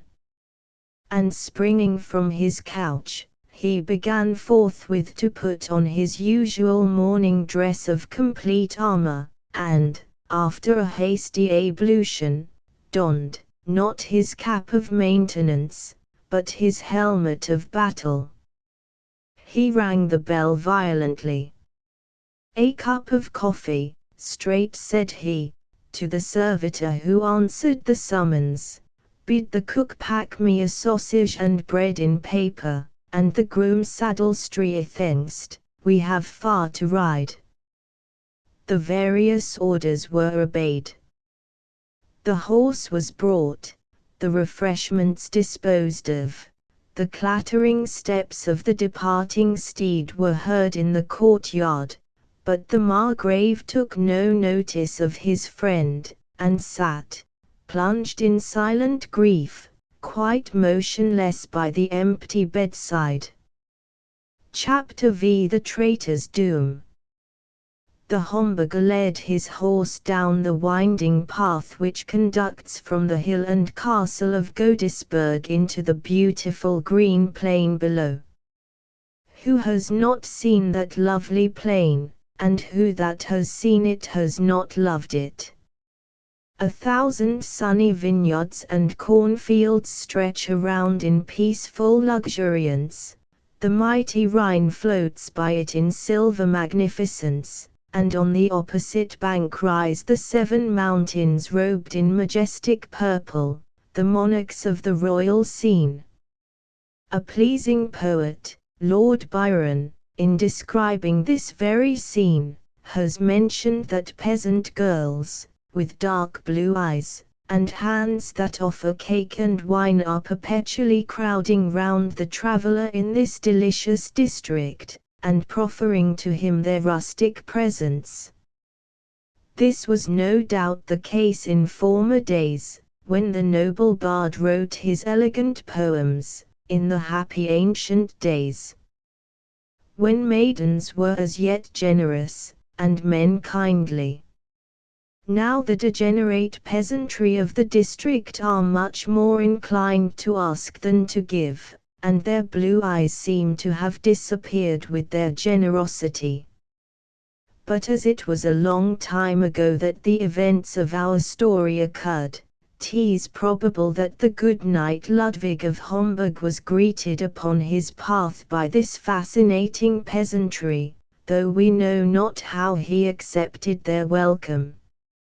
He continued his ride across the flat green country until he came to Rolandseck, whence he could command the island of Nonnenwerth, that lies in the Rhine opposite that place, and all who went to it or passed from it.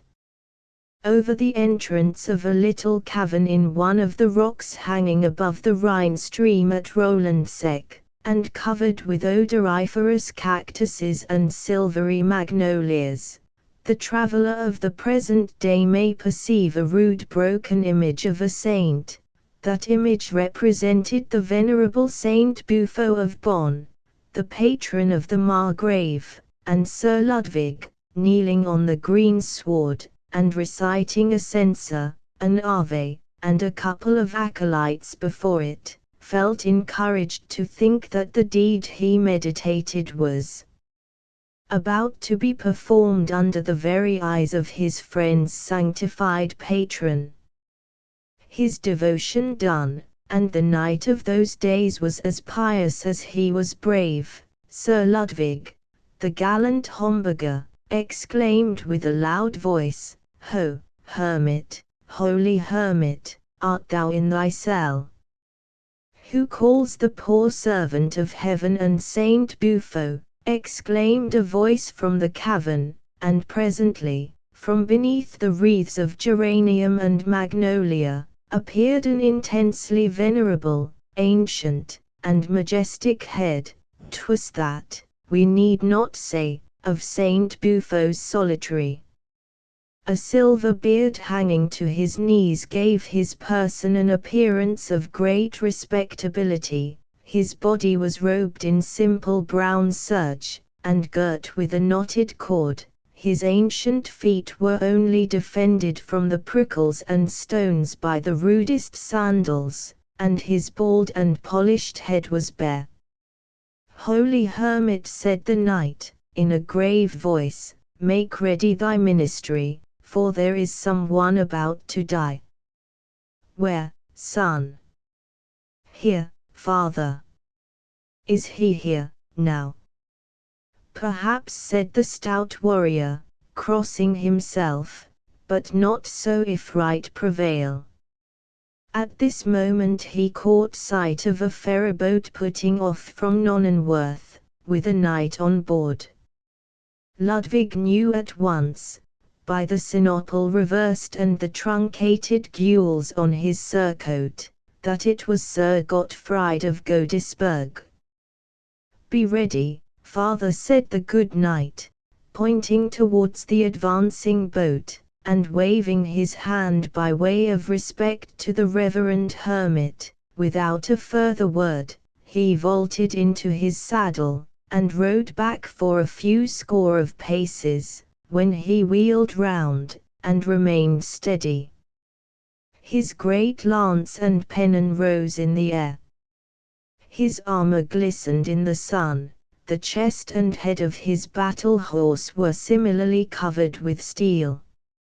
As Sir Gottfried, likewise armed and mounted, for his horse had been left at the ferry hard by, advanced up the road, he almost started at the figure before him, a glistening tower of steel. "Are you the lord of this pass, Sir Knight?" said Sir Gottfried, haughtily, "or do you hold it against all comers, in honor of your lady love?" "I am not the lord of this pass. I do not hold it against all comers. I hold it but against one, and he is a liar and a traitor. As the matter concerns me not, I pray you let me pass," said Gottfried. "The matter does concern thee, Gottfried of Godesberg. Liar and traitor! Art thou coward, too? Holy Saint Bufo! 'Tis a fight," exclaimed the old hermit, who, too, had been a gallant warrior in his day, and like the old war horse that hears the trumpet's sound, and spite of his clerical profession, he prepared to look on at the combat with no ordinary eagerness, and sat down on the overhanging ledge of the rock, lighting his pipe, and affecting unconcern, but in reality most deeply interested in the event which was about to ensue. As soon as the word coward had been pronounced by Sir Ludwig, his opponent, uttering a curse far too horrible to be inscribed here, had wheeled back his powerful piebald, and brought his lance to the rest. "Ha! Boscient," cried he. "Alhamdulillah!" 'Twas the battle cry in Palestine of the irresistible Knights Hospitallers. Look to thyself, Sir Knight, and for mercy from heaven. I will give thee none. "A bugo for Katzenellenbogen," exclaimed Sir Ludwig, piously. That, too, was the well-known war cry of his